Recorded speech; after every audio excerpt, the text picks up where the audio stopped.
You're listening to the Naked Bible Podcast. To support this podcast, go to nakedbiblepodcast.com and click on the support link in the upper right-hand corner. If you're new to the podcast and Dr. Heiser's approach to the Bible, click on New Start Here at nakedbiblepodcast.com. Welcome to the Naked Bible Podcast, episode 375, Revelation 8, 1-6. I'm the layman, Trey Strickland, and he's the scholar, Dr. Michael Heiser. Hey, Mike.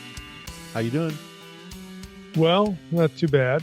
Yeah. I mean, it's rolling into, NFL mode a little bit. The draft now is history. Yeah. But we renewed the Naked Bible League, so it's kind of, fantasy football's now on the radar, which I'm sure you'd rather hear that than any more fantasy baseball talk. So, oh yeah, I'm sure you're relieved. No, yeah, I saw the email.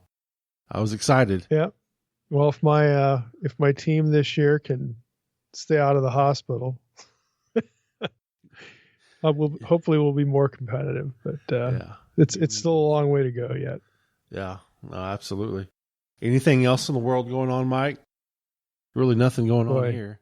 Yeah, there's not much going on here. Although at our recording day here, as we sit here, it's supposed to be 90 today in Jacksonville. So this is looking like the first realistic pool day, which means it's Pug Pool Day or Pug Pool Weekend. So I'll have to give you a report, or people will probably find out on Instagram if there's anything funny to report. Hopefully not tragic. Is there any updates on the Ducks, on the War of the Ducks? The Ducks have not been back for almost a week. Like when I brought that up, like a couple days later, they came back, and I actually had a video, of course, that Trina wanted me to delete, and I did, of her going after the Ducks. Oh, did you put snakes They have up? not been. No, we didn't even have to do that. They just have not been back after she just literally charged at them. So maybe that was sufficiently terrifying. I don't know. There you go. But we haven't had ducks for like 5 days, so not too bad. What does that mean when we talk about the weather? I mean, does that mean we're old? Does that mean we have nothing to talk about? What does it mean when we talk about the weather? Oh, I just think that, well, on my end, it's like now we have clear, discrete seasons. So it's fun to talk about. Yeah, I got you. I got you. Even though it's sunny here all the time, okay, you can actually sort of tell more about seasons. Even though, yes, I know in the fall we won't get snow and all that, so we're not really seasonal. But it's a lot better than just gray all the time. So we actually like talking about it right now, but we'll get tired of it. Yeah. Okay. No, that's fair enough. The new listeners, we just got to remind them that you moved from the Northwest. Yeah. So, sunshine and palm trees. We've got some, at our house, so they're just everywhere. It's not a novelty down here. They're just everywhere.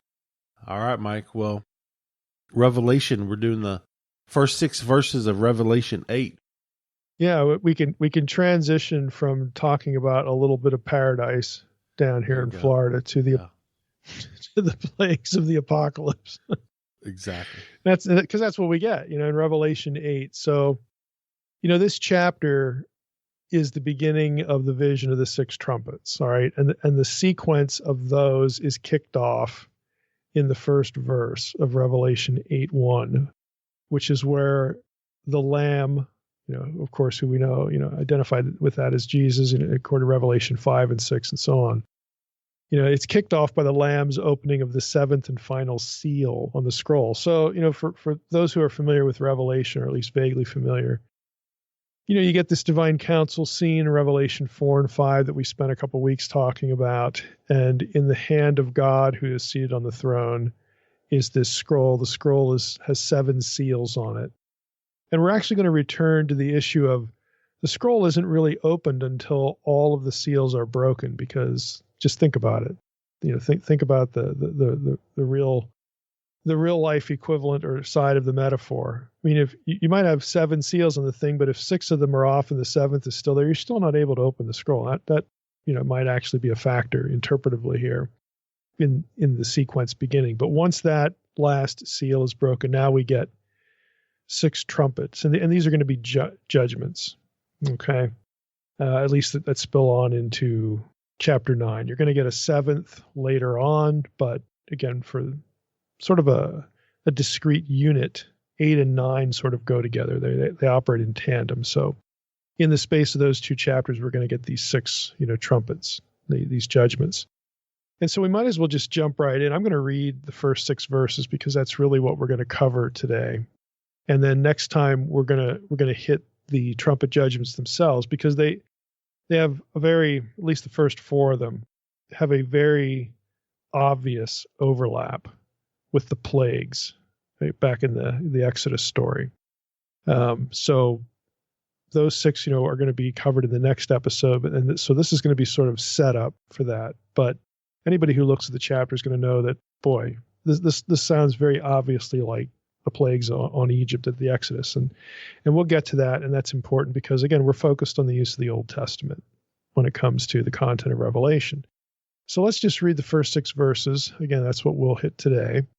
When the Lamb opened the 7th seal, there was silence in heaven for about half an hour. Then I saw the 7 angels who stand before God, and 7 trumpets were given to them. And another angel came and stood at the altar with a golden censer, and he was given much incense to offer with the prayers of all the saints on the golden altar before the throne. And the smoke of the incense with the prayers of the saints rose before God from the hand of the angel. Then the angel took the censer and filled it with fire from the altar and threw it on the earth. And there were peals of thunder, rumblings, flashes of lightning, and an earthquake.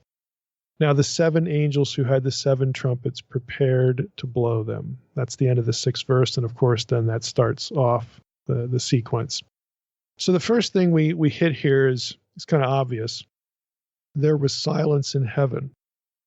Like, what's that all about? There are actually several interpretive options for this, all of which have been offered by scholars, and those scholars have proposed some connection with the Old Testament. So we're just going to hit the options real quickly here. There are several of these. Number one, Tonstad in his Revelation commentary. And this is a new resource that was actually recommended by a listener, and I went out and got it and I've looked through it. It's actually got some really interesting things to say because this is an author that actually recognizes divine counsel stuff in the book, which I think is why it was recommended to me specifically. But Tonstad in his Revelation commentary, it's part of the Paideia commentary series on the New Testament.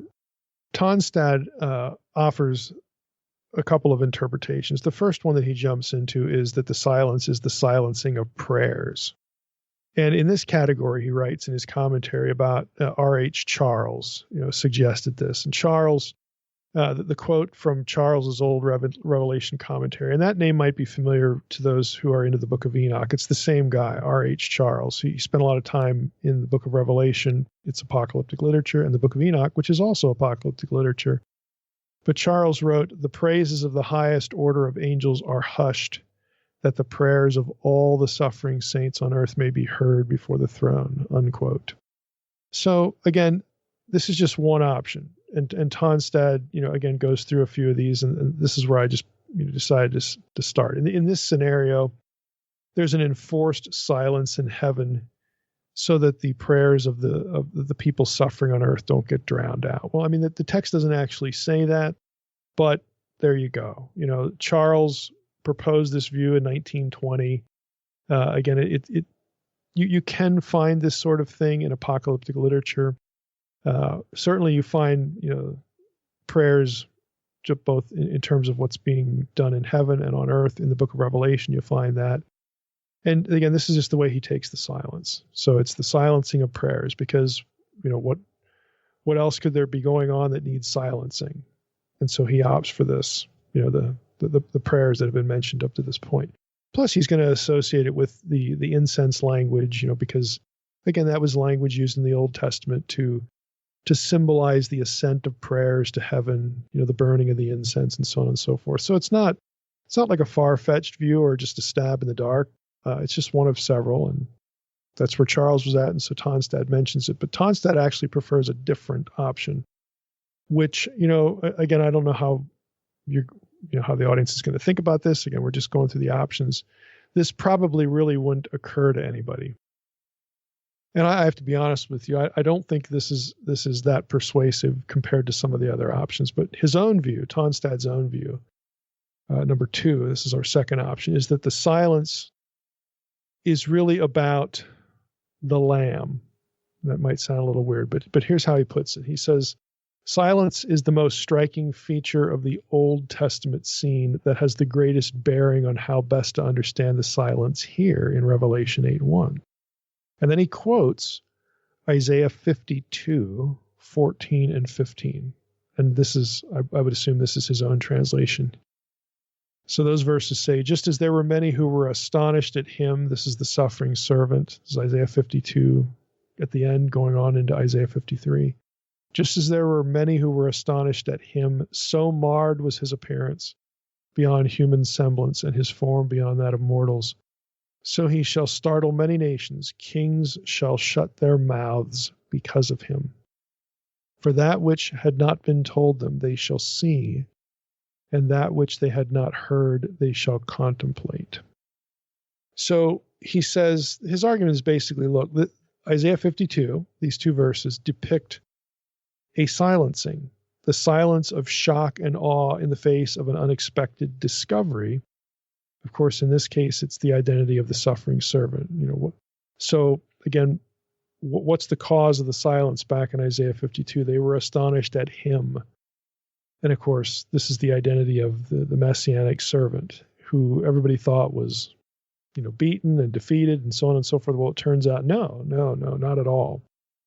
And so he says, when this detail is applied to the mystery in Revelation, the cause for the silence will not be the events that are disclosed or the events still to be disclosed, whether the terrors of judgment or the prayers of the saints.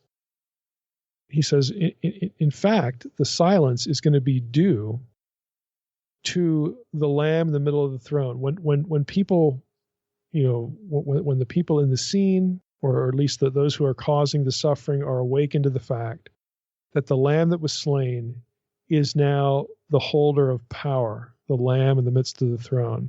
That's going to be the eye-opener.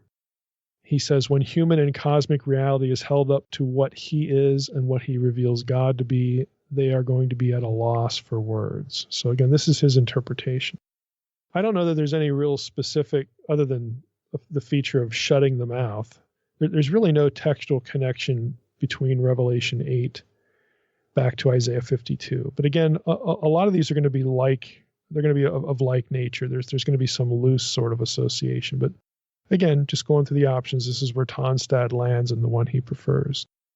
Third option. Owen says that silence signals the eschatological return to primordial silence. In other words, the world shall be turned back to primeval silence for 7 days as it was at the first beginnings, at least according to some pseudepigraphical literature in 4th Ezra. The idea is that this is a reversion to the chaos that preceded the first creation. And again, if all this apocalyptic stuff, all this plague imagery is going to happen to the earth, it's as though the earth is being sort of taken apart. It's destroyed. It's Ragnarok, to borrow the Norse language that might be more familiar to listeners. Everything's going to get destroyed and decreated, and so that's the silence that is in view. At least On says this is worth considering. But then he's honest. He says the weakness of this view lies in the fact that the text says nothing about a reversion to the silence that preceded creation. So that, again, here you go. On the one hand, you could take this trajectory. Oh, well, that makes sense. An apocalypse decreates the earth. Oh, that sounds kind of good. But there's actually no specific textual hook back into like Genesis 1-2 or something like that. It's just sort of a supposition. It's an interpretive effort. So On is honest about that. But then he goes on and he actually has a different preference. He entertains that one for a while, and then where he lands would be number 4 for us. Silence must be maintained, he says, in the presence of God, particularly during certain phases of the liturgy. So what he's going to say is, look, we've got all this incense thing, we've got an altar reference, we've got prayers. And so he looks at Revelation 8 as being part of a liturgical process, a ritual liturgical process And then he takes that back to the Old Testament and observes that in Psalm 62:1, Habakkuk 2:20, you have some Second Temple texts like the Epistle of Aristeas 95. You have priests in the Temple of Jerusalem do what they do in complete silence. Like that, it's actually noted that priests were doing what they were doing, but they maintained quiet while they were doing it. And so Owen draws attention to these kinds of references and says, well, we have some kind of ritual thing going on in Revelation 8, and so the silence is just there by those in the presence of God, offering up the incense and burning it and all this sort of stuff. That's what the silence refers to. And interestingly enough, Malina lands here as well, just because of these Old Testament parallels. Owen thinks this is the most convincing view because, quote, silence was very probably maintained during the incense offering in the Jerusalem temple cult. And then he quotes some rabbinic texts. He quotes the Testament of Adam 1:12 for that. So this is, again, where he lands. He sees the liturgy, and then he knows, again, enough of the literature to think that, hey, just like when they were doing stuff in the temple, the priests would be silent. Similar things are happening here, and that must be the silence. Okay, so that's the fourth view. The fifth, and this is represented by Beale, and again, I'll be honest and just say I think this one just makes the most sense, or at the least seems to hook more deeply and more securely back into the Old Testament. He says that silence is basically an appalled silence at the final judgment of the world. Now, what he means by this, it doesn't necessarily have to be a response to the judgment rendered, like after all these judgments play out. That's not when the silence happens. It doesn't happen after the judgments happen. It happens essentially when they become known, when the seventh seal is broken, and then these trumpets, are, at least the scroll is open, and you would be led to believe that when the scroll is open, that what ensues in chapter 8 and chapter 9 with these trumpet judgment, that's sort of the content of the scroll. When that becomes known, there's just this appalled silence at what's going to happen to the world. There's just this shock. So Beale writes this. He says, silence is used in a mundane, non-theological manner, especially in contexts where someone has chosen not to speak.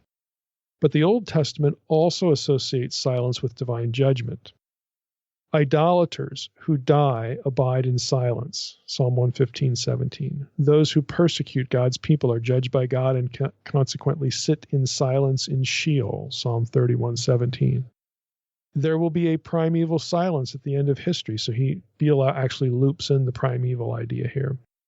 When all the earth's inhabitants die immediately before the final judgment, then he gives us this 4th Ezra 7:30 quote, 4th Ezra 6:39, just like Owen did when he discussed this. Beale continues and says, Babylon and Israel are silent because of God's judgment against them in Isaiah 47:5, Ezekiel 27:32, Amos 8:2 and 3, Lamentations 2:10 and 11, and likewise in 1 Maccabees 1:3, quote, the earth was quiet before, unquote, Alexander after he defeated his enemies. An overt eschatological hope is formulated whereby the wicked are silenced in darkness because the Lord will judge the ends of the earth. That's 1 Samuel 2:9 and 10. So you can see this has some fairly obvious or fairly secure Old Testament roots.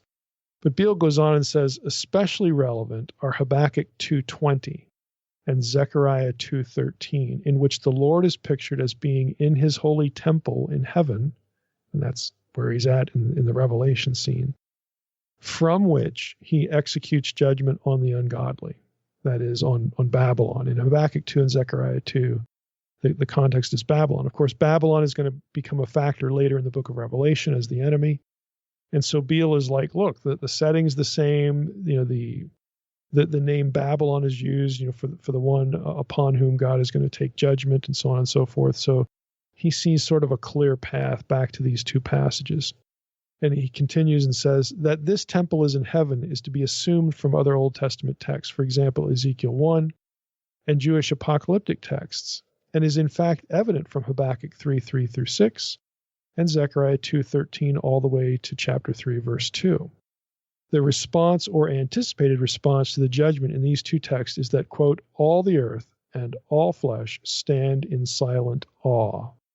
And then he has a couple cross references here, Isaiah 23:2 and Isaiah 41:1-5. Jewish commentators affirmed that the Song of Moses, which is Deuteronomy 32, which predominantly predicts the judgment of Israel because of idolatry, caused the whole creation to respond in silence. Let me just stop there. Now, again, those are Jewish commentators. The Deuteronomy 32 doesn't say that, but it's kind of interesting that this gets looped in, to the discussion by virtue of, rabbinical thought about these other texts, about how judgment, will produce this appalled silence. Okay. Back to Beale. He says, temple imagery is evoked again in Zephaniah 1:7, where people are to, quote, be silent, unquote, because God is about to slay them like a cultic sacrifice. Also Zephaniah 1:11, quote, all the people of Canaan will be silenced, unquote.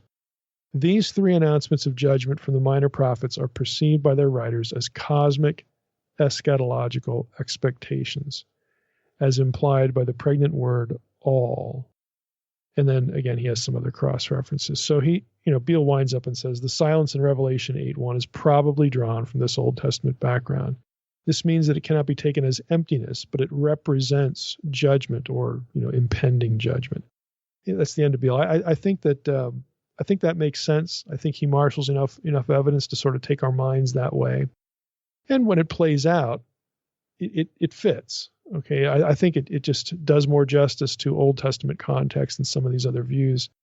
And I kind of like the primordial element as well. So I appreciate that Beale brought that in. So again, let's loop in our earlier observation, which was from an earlier episode as well, that you don't really know what's in the scroll until the last seal is broken. Again, On had pointed that out earlier. And so the contents of the scroll can only be, seen once this last seal is broken. And the contents of the scroll are essentially the rest of the book in terms of the judgment. So that's like Revelation 8:2 all the way through 22, verse 5. I mean, essentially, once this last seal is broken, we find out what's going to happen. It's the apocalypse. Okay, it's the apocalypse. It's the day of the Lord judgment. All this sort of stuff. And so, again, the silence happens before all that. So it's once it's sort of revealed what God's actually going to do, and the horror of the judgment. That's what produces the silence. And to loop in the decreation idea that it's going to be returned to chaos, and then God's going to reorder it into a new Eden, just like He did in Genesis 1. Okay, that is the kind of mirroring and bookending that makes a lot of sense, at least to me. That again, which is why I appreciate Beale bringing the primeval silence back in here. So there's no specific text that goes from 8:1 back into like Genesis 1:2. That's true. But the result, and again, if you look at Revelation 8:2 through 22:5, here's the decreation. Here's the descent back into chaos by virtue of God's judgment happening. And then what's left of the book is this recreation into a new Eden. Right? If you go back then and look at the first Eden, well, prior to that, you do have this primeval chaos that God has to bring into order. So to me, it makes more conceptual sense than actually a specific text, textual hook back into Genesis 1:2. And I think this is it's the most reasonable trajectory to me, again, to my eye. So I think this last option of Beale has a lot to commend it. And of the options, again, I just think this is the best one to explain what's going on with the silence. Now you get to verse 2, and you get these 7 angels, which are also mentioned in verse 6. So I saw the 7 angels who stand before God, and 7 trumpets were given to them. So the next question is, well, who are the 7 angels? Now, what makes this interesting is in Second Temple Jewish literature, you get 2 kinds of listings of archangels. Sometimes there's 7, sometimes there's 4. So it's not actually consistent. And so since you do get lists of 7 archangels, commentators have been sort of inclined to see a connection there. Let me just jump into Beale and McDonough. This is from the Beale and Carson commentary on the Old Testament in the New Testament. And they write, the 7 angels may be identified with the 7 well-known archangels of Jewish apocalyptic. So you get them listed, for instance, in 1 Enoch 20, verses 1 through 8, Tobit 12:15 is another. There's other places in 1 Enoch 81:5, 90, chapter 90, verses 21 and 22. Again, these are sort of well-known. And Beale and McDonough continue, they say, it is tempting to identify them, though, with the 7 guardian angels of the 7 churches in chapters 2 and 3. So that's a second option. Angels as divine agents executing the plagues follows the trajectory of biblical and Jewish tradition that angels were appointed by God to perform the judgments against the Egyptians, especially at the Red Sea. There are hints of this, and he cites Exodus 12:23 and Psalm 78:49 through 50, and then a few targums at different Exodus passages. Targums are Aramaic translations that sort of insert the angelic idea. Personally, I again, this is where I'm going to land here.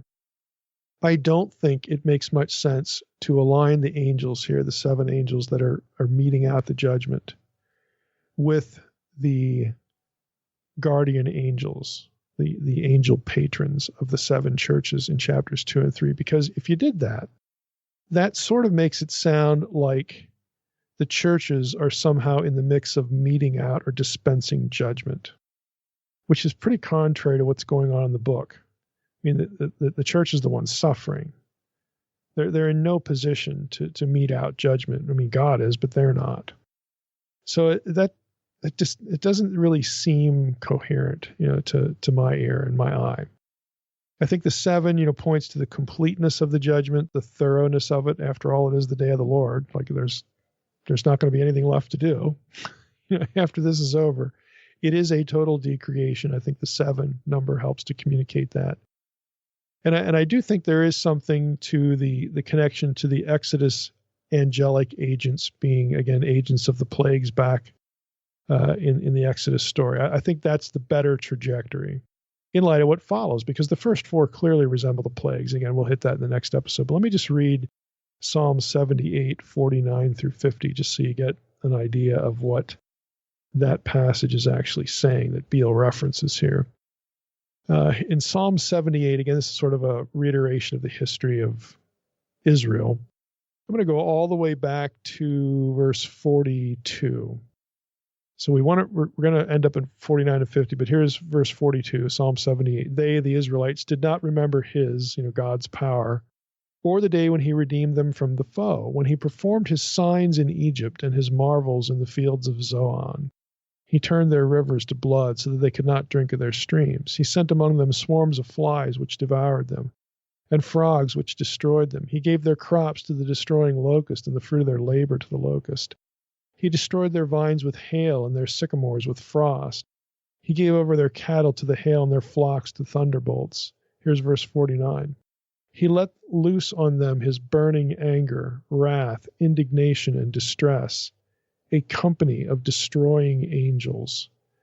He made a path for his anger. He did not spare them from death, but he gave their lives over to the plague.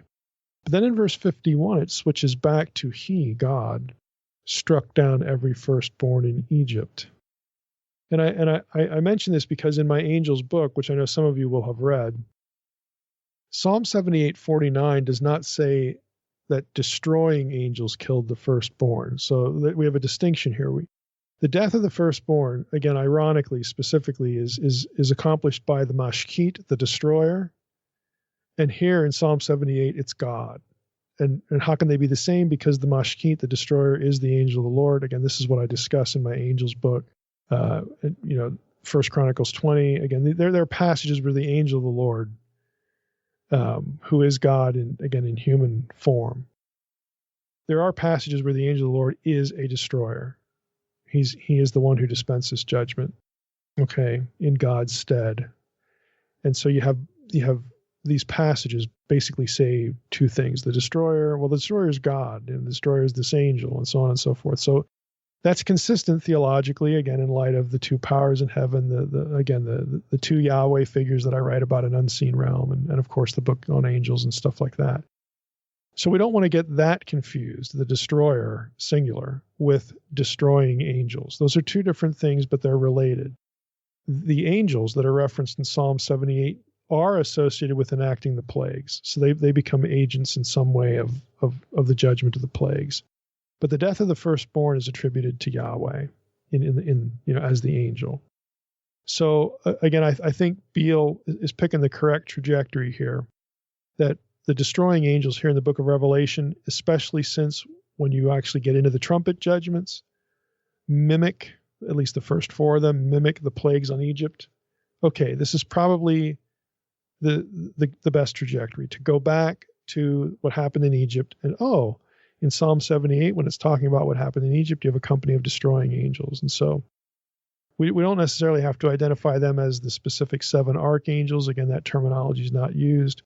But I think the best way to understand this in light of the Old Testament is we have a company of destroying angels just like we had in Egypt, and the number 7 is used to denote the completeness of it, the utter decreation. Again, it is the day of the Lord after all. There's nothing left to do. Let's move on to 8:4, Revelation 8:4. Let's just pick up with verse 3. Another angel came and stood at the altar with a golden censer, and he was given much incense to offer the prayers of all the saints on the golden altar before the throne. Here's verse 4. And the smoke of the incense with the prayers of the saints rose before God from the hand of the angel. So we have reference here to the smoke of the incense with the prayers of the saints, which of course rose before God from the hand of the angel. Beale and McDonough write, prayer as incense in the Old Testament connotes a prayer accepted by God. That's Psalm 141, 1 and 2, Numbers 13, 18. Divine acceptance was also indicated by the fragrant, quote, smoke of incense, unquote, in the Old Testament temple. It's Leviticus 16, 12, and 13. In the Old Testament and the New Testament, incense was always associated with sacrifices. Incense was added to the burning of the sacrifice in order to make it acceptable to God, such as that on the Day of Atonement, for example, Leviticus 16, 11 to 19. Other references, Exodus 29, 18, Leviticus 2, 1 and 2. Revelation 8, 3 through 5 echoes Leviticus 16, 12, and 13 in the Septuagint, where we read the priest will, quote, take his censer full of coals of fire off the altar, which is before the Lord, and he will fill his hands with incense, and he will put the incense on the fire before the Lord, and the smoke of the incense will cover the mercy seat, unquote.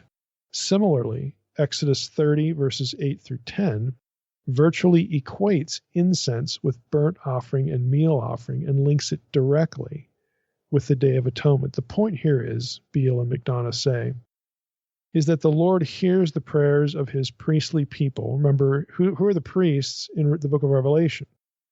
They're believers.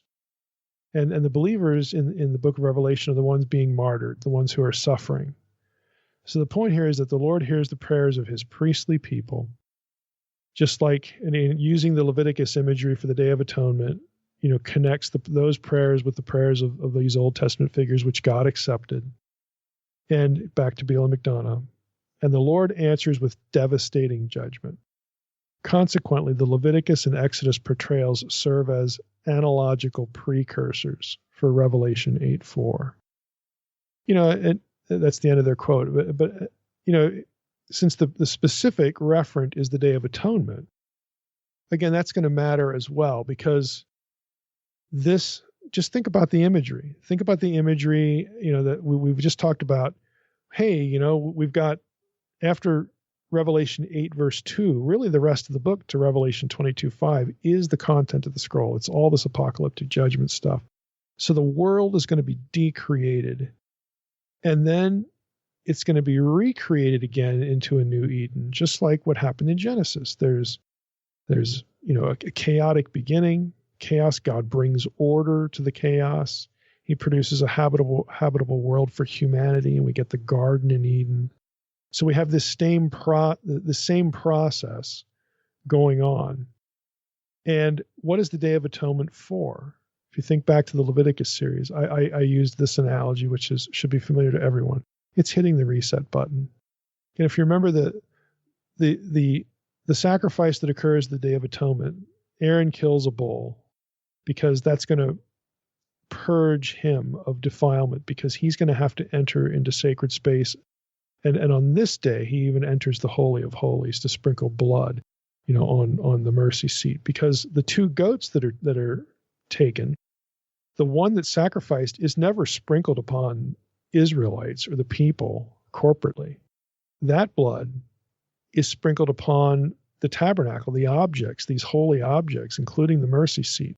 Why? It's to decontaminate them, to purge them, to essentially restore them to pristine condition as they were at the very beginning of the construction of all these objects, when the whole Levitical system was first created and instituted by God. The Day of Atonement is a reset button. And if you look at it that way, it makes sense to have the Day of Atonement specifically referenced here in Revelation 8, as if to say God has heard the prayers of the suffering his people. He is going to deal chaos a final death blow. This is the day of the Lord. The wicked are going to be decreated. In fact, the whole earth is going to be decreated. All of those who are preserved through this, who will make it to the other side, the new Eden, are going to be the righteous. They're going to be the Lord's. Okay, everyone else, this is their end. There's going to be everlasting life for the righteous and everlasting death for the unrighteous. Okay, there's a clear demarcation point. And when you emerge on the other side, you get to a new Eden. And it is as if, again, it's as if there had been no fall, there had been no evil, there had been none of this stuff. It is a reset button. It is Eden as it was intended to be. And to use the imagery of the Day of Atonement trappings, the ceremony there, would be a good conceptual way of communicating the point of the reset. Everything is going to be decreated. Yes, it's going to be awful.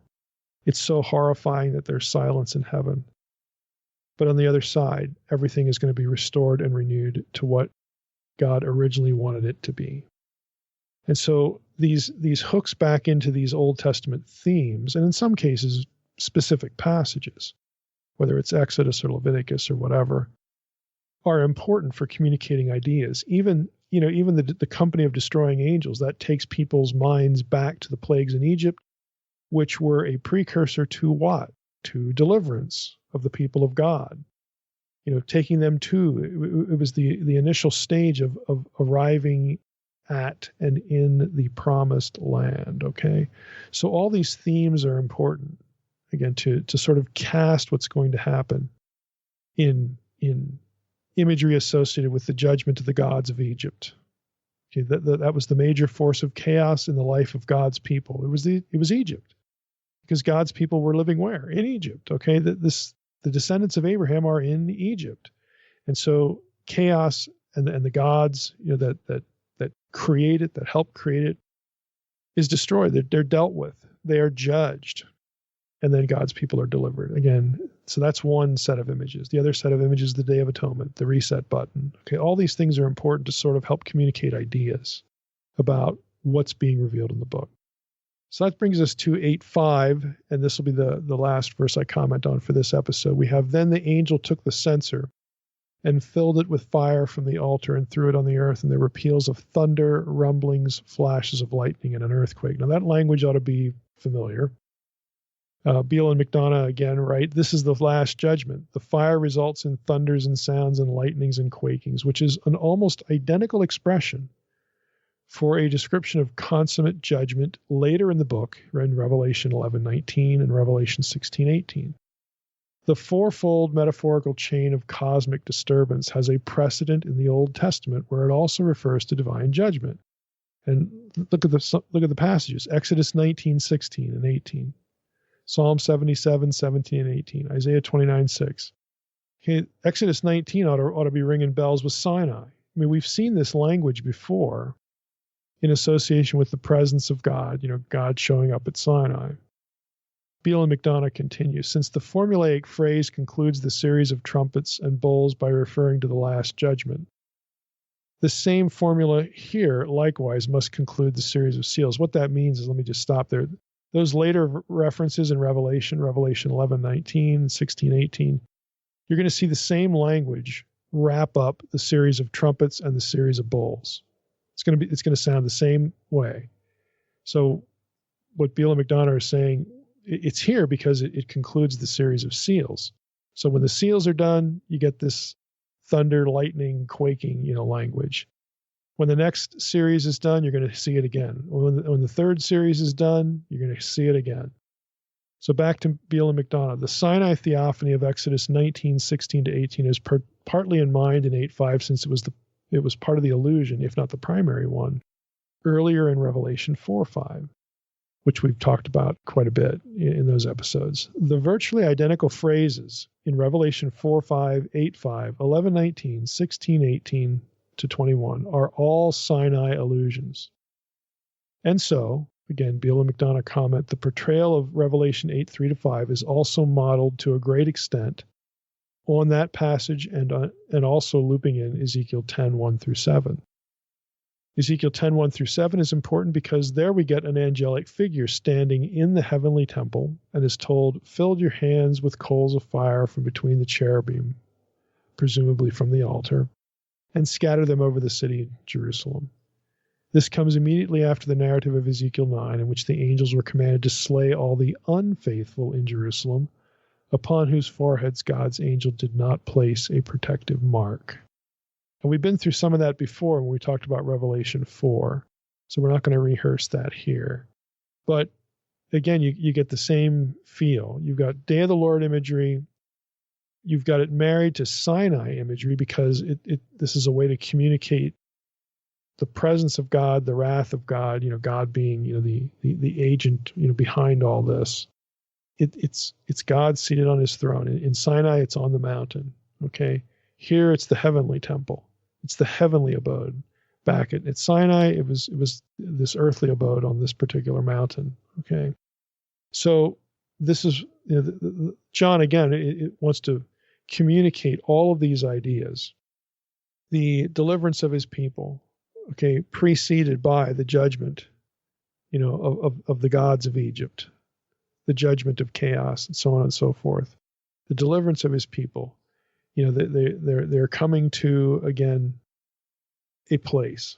In the Old Testament, they wind up at Sinai, and God makes a covenant with them with this same Sinai imagery, the thundering and the lightning and the quaking and all that stuff.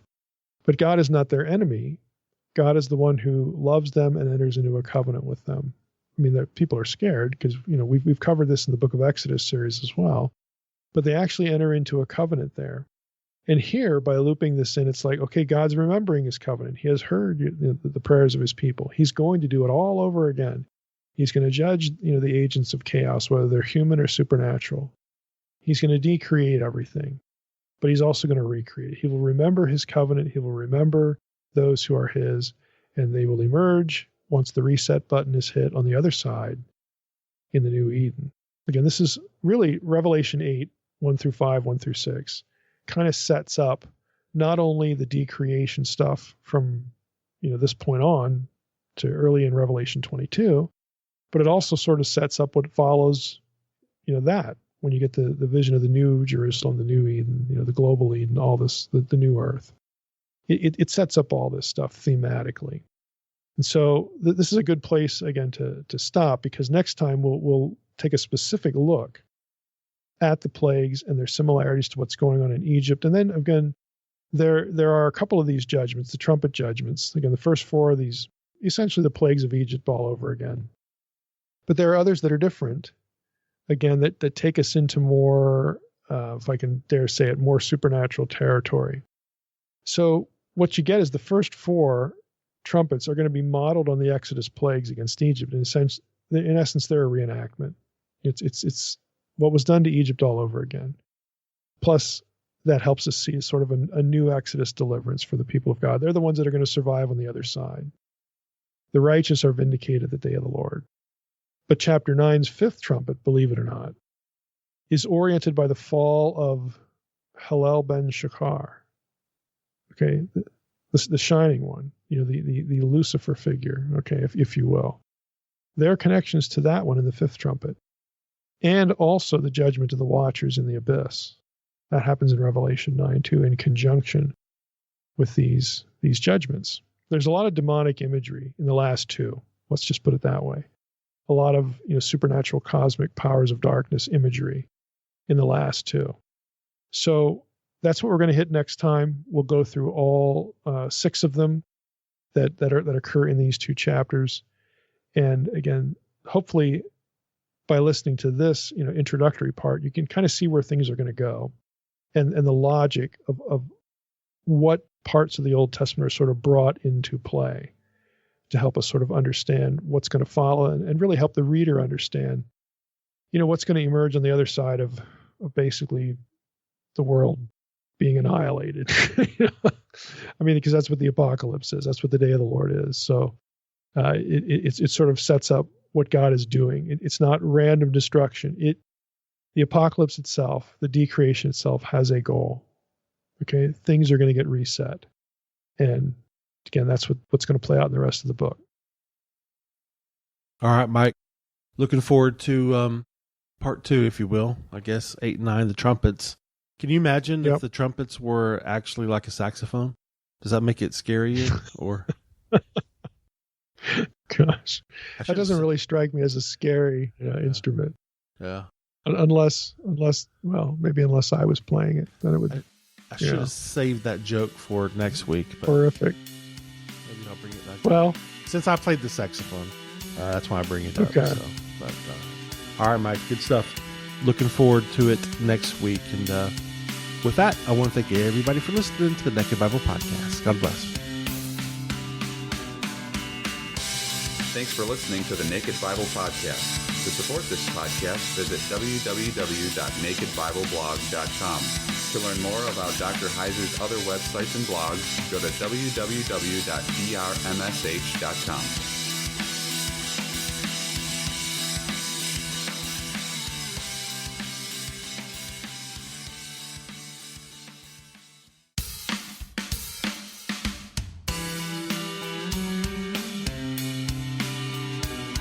You're listening to the Naked Bible Podcast. To support this podcast, go to nakedbiblepodcast.com and click on the support link in the upper right-hand corner. If you're new to the podcast and Dr. Heiser's approach to the Bible, click on New Start Here at nakedbiblepodcast.com. Welcome to the Naked Bible Podcast, episode 376, Revelation 8, 7 through 13. I'm the layman, Trey Strickland, and he's the scholar, Dr. Michael Heiser. Hey, Mike. How you doing? Pretty good. I can't complain. Busy. Doing lots of good stuff. Well, Mike, we get lots of emails from random people, and I think somebody reached out to you recently. That's pretty cool. If you want to tell that story. Yeah. It was surprising. I got an email from a Major League Baseball pitcher. I'm not going to give the name here, but somebody who's read some of my stuff, watched some video, listens to the podcast, and this guy leads a Bible study in his clubhouse. So he had a question on the Deuteronomy 32 worldview, believe it or not. So it was just kind of cool, that there's just stuff like that going on all the time that nobody knows about. You never hear about it. It never gets, posted, to thrown to the winds and all that sort of stuff. But yeah, there you go. One of the Major League Baseball teams has a guy that's into the content and gets to lead a Bible study. So that's pretty cool. Yeah, that is cool. I like to hear athletes, Christian athletes, and actively studying in the clubhouse. That's pretty cool. Now, and I should also go ahead. No, I was just gonna say that's secretly what I wish I was doing in the clubhouse as a professional athlete studying the Bible. It sounds amazing. Yeah. Well, my only hope now is that he helps my fantasy team because I picked him up. Yeah, that was my first question to you. I was like, "Did you pick him up?" And you're like, "Yep." I did. So it's like, okay. Yeah, awesome. I'm giving you content here so you can get me some stats. Yeah, that's awesome. Hey, my Naked Bible, baseball team is in last place. It's really weird because I'm in first place in 2 of my brother's leagues and I'm in last place in this one. It's like, what in the world? So I don't know. Just pretty sweet. Who can figure it out? Yeah. Well, hopefully they listen to this podcast since we talk sports. Maybe we'll get a listener too. So if you are in the clubhouse, shout out to y'all listening. just in case. Yeah, absolutely. Yeah, that's pretty sweet. Well, hey, we're still in Revelation 8.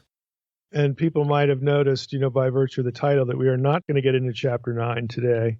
We're going to finish chapter 8, so we're going to, move into chapter 9 in its own episode because, once I got into this, it's like, there's just too much stuff here to talk about. So I'm not going to try to, weed things out just to get through. So we will finish verses 7 through 13. Again, that's the rest of chapter 8. And these are the first 4 trumpet judgments. So that's what we'll cover today. And again, the focus here is to cover them in their Old Testament context. And so a lot of the discussion today is going to involve in some way the plagues on Egypt. You recall from the Exodus series that we did that the plagues were directed against Egyptian gods. And so consequently, there'll also be a couple of references to the Deuteronomy 32 worldview in this, which I suspect is going to be pretty unique in terms of how Revelation anywhere gets talked about.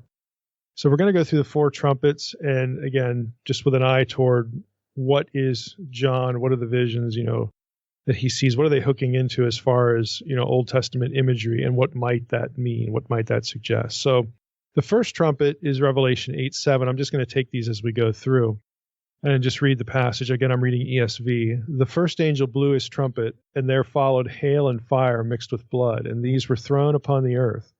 And a third of the earth was burned up, and a third of the trees were burned up, and all green grass was burned up. Now, there's an obvious correlation here with the plagues of Egypt. You've got the hail and the fire mixed with blood, so on and so forth. And Beale and McDonough comment this in the Old Testament, in the New Testament commentary that Beale and Carson edited. This verse is patterned after the Egyptian plague of hail and fire in Exodus 9:23 through 25, specifically. In the Septuagint, you have a strong correlation, overlap in the language, which reads, "And the Lord gave hail and fire upon the land, and the Lord rained upon all the land, and there was hail and flaming fire mingled with hail, and hail struck in all the land." You notice land is mentioned repeatedly there. "And the hail struck all the vegetation in the field, and the hail shattered all the trees in the field." So it's you get a little bit of added detail there when you reference the Septuagint here. And Beale and McDonough go on to note, both Exodus 9 and Revelation 8:7 present an affliction of hail, together with fire sent from heaven against 3 parts of creation, the earth or the land, and the trees and the grass. And although the trial from Exodus has been limited in Revelation to 2 of its effects, to 1/3, it has also undergone universalization. Now the affliction has effect throughout the whole inhabited earth, whereas obviously in Exodus it's on the land of Egypt. Now, the third wording here isn't really as transparent as to its context. Okay, going back to Revelation 8:7, a third of the earth was burned up, a third of the trees burned up, all the green grass was burned up. So you have this third idea in there a couple of times. And where that might come from, again, isn't very clear. So Tonstad, in his commentary, says that there are so many threes, as you go through Revelation 8 and these trumpets, that it's kind of pointless to look to one Old Testament passage. And then he proceeds to say the most important third is going to be later in the book, Revelation 12, third of the stars. And then he proceeds to interpret this third and others by the third of the stars in Revelation 12 cast down. I don't know why he does that. He actually doesn't bother noting that passage's connection to Deuteronomy 8:10. So they're good guys. It's not like a judging evil or anything like that. And he doesn't argue for an identification specifically at all about the third of the stars, but then he proceeds to filter everything else through the dragon. Again, honestly, his approach just doesn't make sense to me. It seems arbitrary, but I thought I'd mention it. He'll come up again later on when we go through different trumpets where I think he's tracking on things, something a little bit better. But a more common approach to the third language is reflected by Owen in his commentary, and he writes, "The eschatological destructions of 1/3 of various parts of the cosmos, which is a consistent theme throughout Revelation 8, really 8:2 through 9:21, is loosely based on Ezekiel 5, verse 2, where you get this language 3 times, Revelation 5:12 3 times, where 3 different fates befall each third of the population of Jerusalem, represented by what Ezekiel does to each third of the hairs of his head and beard." So and again, this is common, thinks that the third language has something to do with Ezekiel 5. Well, that makes more sense than Tonstad, but honestly not a whole lot. It amounts to using the third judgment language on Israel back in Ezekiel to describe the judgment of the world here. Now, Beale doesn't rule out a connection to Ezekiel 5, but other things he proposes, I think, are more simple.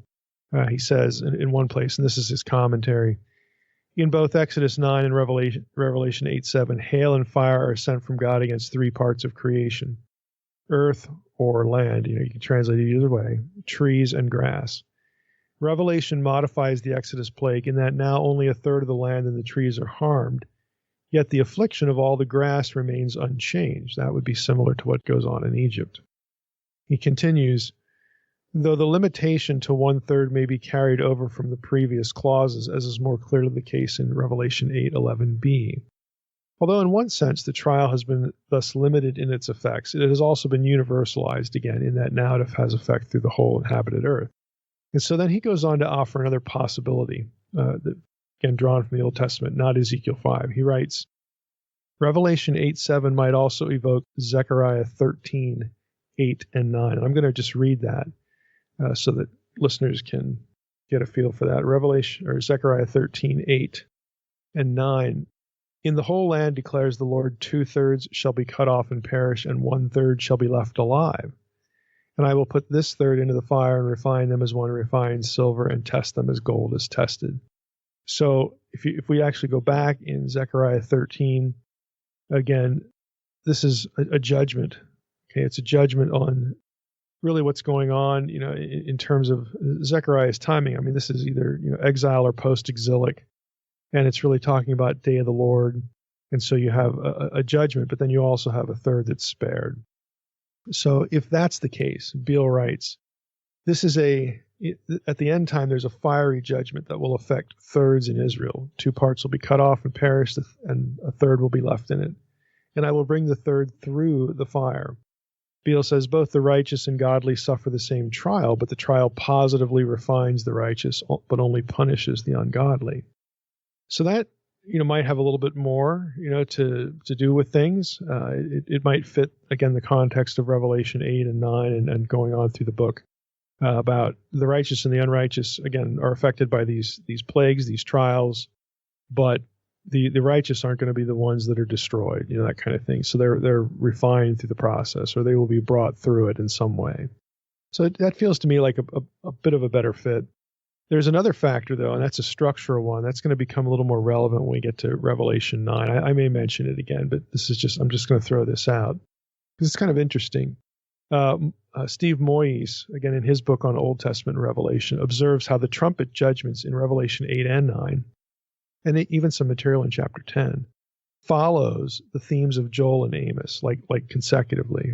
What he has a little chart in his book, and I'll try to relay this, but if you look at Revelation 8, 6 through 13, so that's what we're covering today in this episode, the first 4 trumpets. There's fire and sun and moon, judged, and that's what happens in Joel 2. If you keep going into chapter 9 in Revelation, you get these locust scorpions, okay, smoke and locusts. Well, that happens in Joel 3. See, Joel 3 follows Joel 2, and so Revelation 8 and 9 seem to track on Joel 2 and 3. You keep going in Revelation 9, you get what Moyes calls this a lion cavalry, lions and fiery horses. And lo and behold, those are mentioned in Amos 1 and 2. And then on into Revelation 10, you have an angel of an oath and a mystery revealed to the prophets. And you'll actually read about that in Amos 3. So John is apparently in 8, 9, and 10 following Joel 2 and 3 and Amos 1 through 3, just in the ordering of things. And so that's probably going to be of some use in terms of the context of what's going on, especially when we hit Revelation 9. But taking that here, that might be a good Old Testament context for this language. And so we have maybe Ezekiel 5, maybe Zechariah 13, maybe Joel 2 has something to do with this. And one last note, particularly for those who might favor a recapitulation view of Revelation as opposed to a linear chronology reading of Revelation. Beale adds this note in his commentary. Revelation 8:7 also echoes Ezekiel 38:22. Remember, that's the Gog and Magog passage, which refers to the final end-time defeat of Gog by the Lord. I will judge him with blood, sweeping rain, and hailstones, and I will rain fire on him. Doesn't that sound like Revelation? Sounds like Revelation 8, okay? Jewish exegetical tradition, Beale comments, used Ezekiel 38:22 in connection with the hail plague tradition of Exodus and applied it to end time events. So you say, well, why bother mentioning that? Well, as we're going to see as we keep going through the trumpet judgments, there's going to be similar language repeated, okay, in several of the trumpet judgments on into Revelation 9. And remember, there's this big debate about how we should read Revelation. Is it a linear chronology of events? That's typically the way like a dispensationalist would be taught, or explain Revelation. It's a linear chronology. Other views would say no. You have cycles of repetition. Okay, you have sets of things that just roll through those and then they repeat themselves. And so the book is not designed to be read as a linear chronology. There are repetitive factors, and that affects, for instance, when you get to Gog and Magog in Revelation 20. Well, maybe some of that imagery actually already occurred, and so we don't have Gog and Magog of Ezekiel 8, following a 1,000-year millennium. Maybe the millennium is really, again, the church on earth, and some of these judgments, Gog, Magog, again, all these trumpets and stuff like that, actually are things that are happening to believers and unbelievers simultaneously on earth, and they just keep getting recycled. They just keep getting described in slightly different language throughout the book, so that you can't, here's the point, so that you can't establish a, quote, end times chronology from the book of Revelation. Like, it's just impossible to do that because it's not to be read as a linear chronology. So again, that's the kind of stuff, if we were talking about end times views, we would get into, but I thought it was worth observing here because you're gonna see this language repeated a lot. So let's go to Revelation 8, 8, and 9. Really, let's just go through Revelation 8, 8 through 11, and trumpets 2 and 3. We're going to take them basically as together, because trumpet 3 is largely repetitive of trumpet 2 in terms of some of its language anyway. So I'm going to read this and you'll see what I mean. So Revelation 8, 8, the second angel blew his trumpet, and something like a great mountain burning with fire was thrown into the sea. And a third of the sea became blood, and a third of the living creatures in the sea died, and a third of the ships were destroyed. Verse 10, this is the third trumpet. The third angel blew his trumpet, and a great star fell from heaven, blazing like a torch, and it fell on a third of the rivers and on the springs of water. The name of the star is Wormwood, and a third of the waters became wormwood, and many people died from the water because it had been made bitter. Now, obviously, there's repetitive, very similar language between both of those. This great mountain falling into the sea, and then sea becomes blood, and then creatures die, and then the next one is great star falls from heaven, falls on the fresh water, springs of water, and then people die, and the water's poisoned. So there's obviously some overlap here. The plague references is really the sea turning to blood. That draws our attention right back to Exodus. That one's kind of obvious. The third trumpet, the water becoming bitter, kind of harkens back to the incident at Marah, where the waters were made bitter, Exodus 15. Again, this is following the Red Sea crossing. And between them, there's really little appreciable difference. And so Beale's commentary, he has some things to say here about kind of the overlap and, really that these two things can be read together. So with respect to trumpet 2, okay, second trumpet, he writes, the likeness of a mountain could be metaphorical for a kingdom, as it is elsewhere in the Apocalypse, in the book of Revelation, and in the Old Testament more broadly, and in Jewish apocalyptic writings. And so he references Revelation 14:1, 17:9, 21:10, a few other things.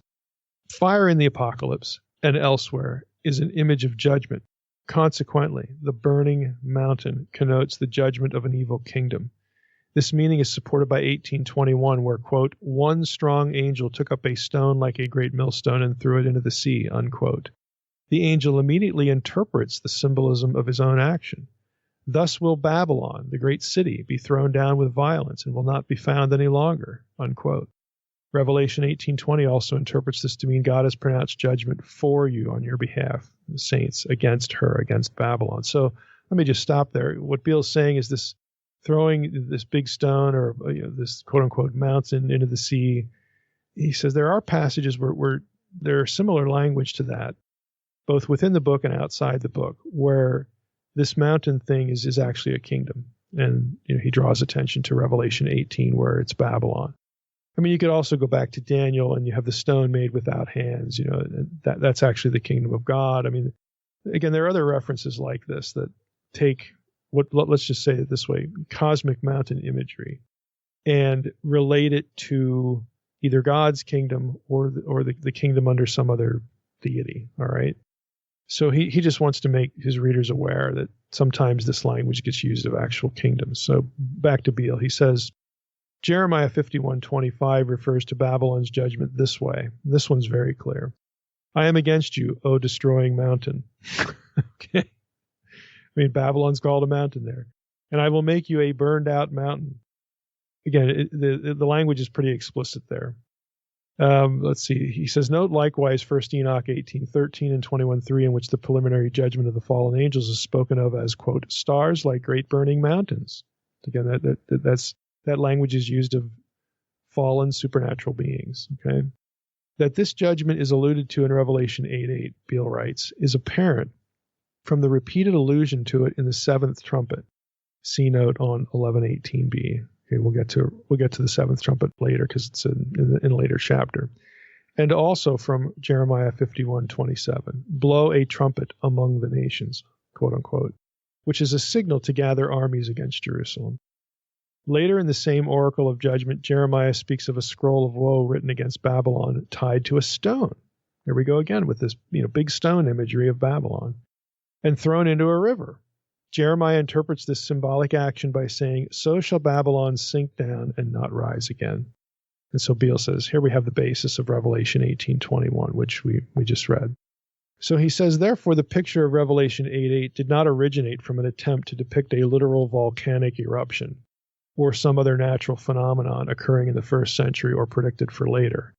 A literal reading is rendered unlikely here and throughout the visionary section by the simple observation that the catastrophes are inspired primarily by Old Testament literary models that contain figures of speech. This does not mean that such models could not have been used to describe literal disasters, but the burden of proof is on those who hold to a literal understanding in addition to a figurative perspective. The destruction of ships here anticipates the description again in Revelation 18, so it's going to be repeated later on. Just like the mountain stuff, we're going to see the ships destroyed, okay, in Revelation 18. There it's the complete destruction of the, quote, great city Babylon, again pointing back to Babylon, which was the source of maritime commerce. Every shipmaster and all who sail anywhere and every sailor and as many as work on the sea cried out when they saw the smoke of her burning, and they were weeping and mourning, saying, woe, woe is the great city, through which all those who have ships in the sea become wealthy because of her wealth. It's Revelation 18:17 through 19. The seafarers mourn because they realize Babylon's destruction entails their own demise.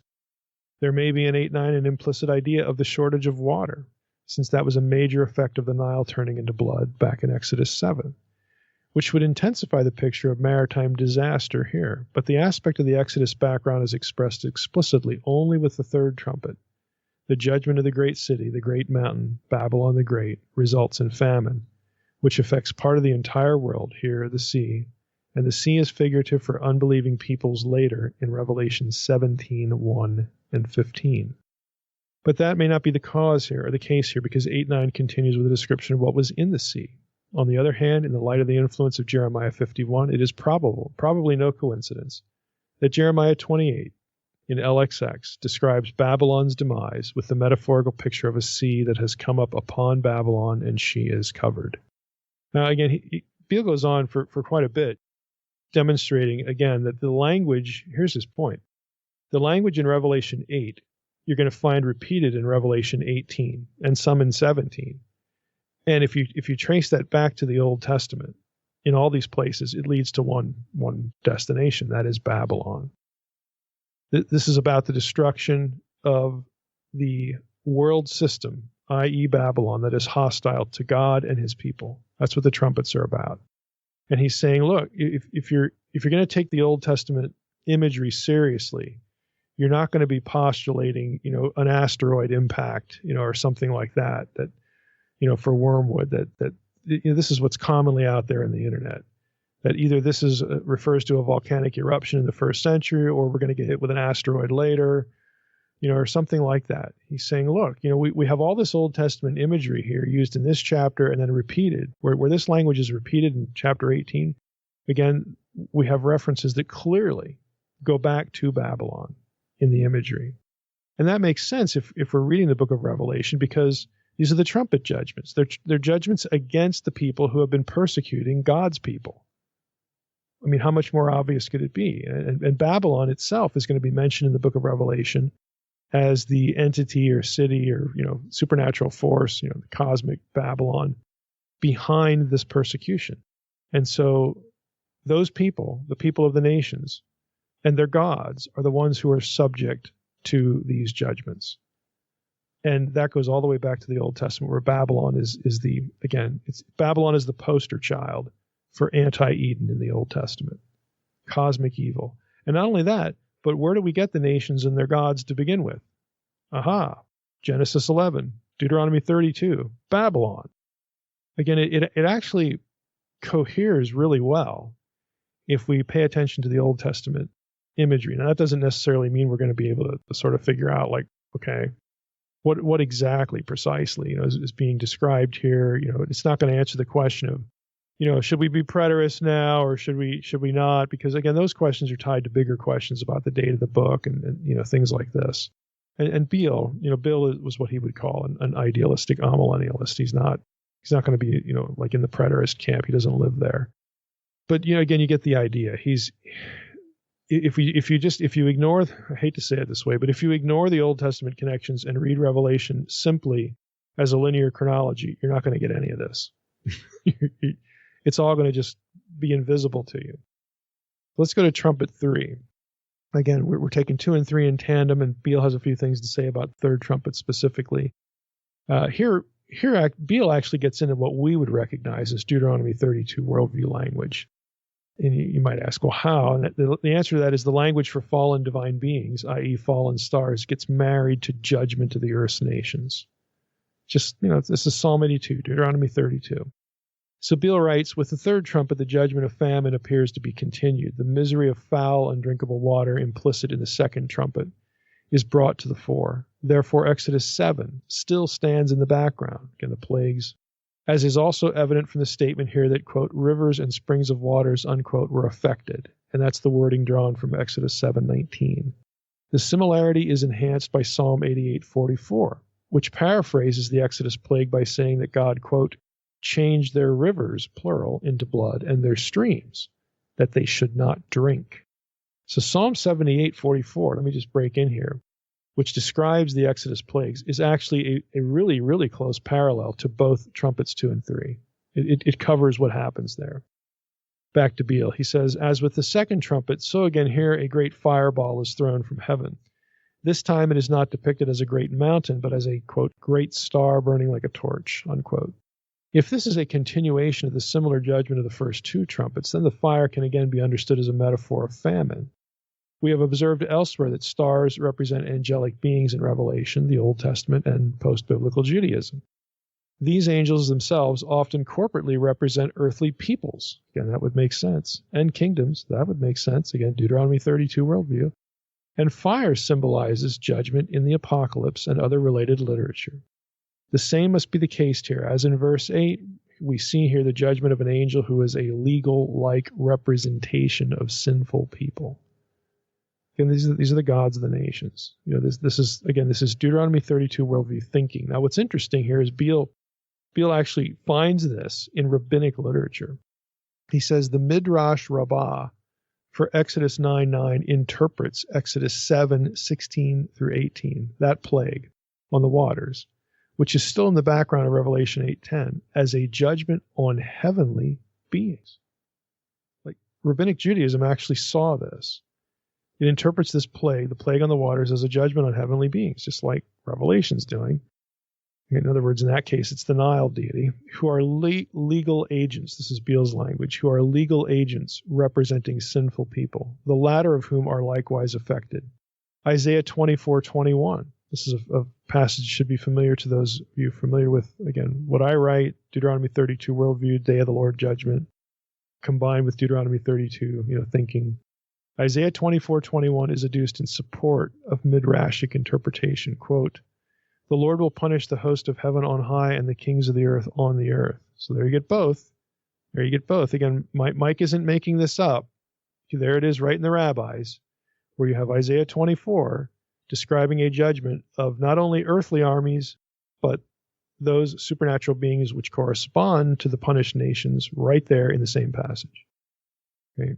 So he references another rabbinic text commenting on Exodus 12:2 for the same thing. He says, so similarly, Midrash Rabbah, Exodus 23:15 affirms that both the Egyptians and their guardian angel, again, this is rabbinic language, patron angels associated with the nations. Let me just stop here. What's really striking about this is that a lot of this rabbinic stuff, now catch this, this is going to be really important to some of you out in the audience, because I always get this, well, the traditional Hebrew text, doesn't say that the nations were allotted to the sons of God. That's the Dead Sea Scrolls and the Septuagint. We're going to stick with the traditional Hebrew text, regardless of whether it makes sense or not. We're just going to stick with it because it's the Masoretic text. What do you think the rabbis in the early medieval period are using? They're using the traditional Masoretic text, but they still have this theology. Lo and behold, they're still catching it. Now, that either suggests, and I've made this comment before, the idea that there is one Masoretic text that every Jew after 100 AD followed slavishly and just, bought what the council of rabbis who decided to standardize the text, bought what they were selling. That is not true.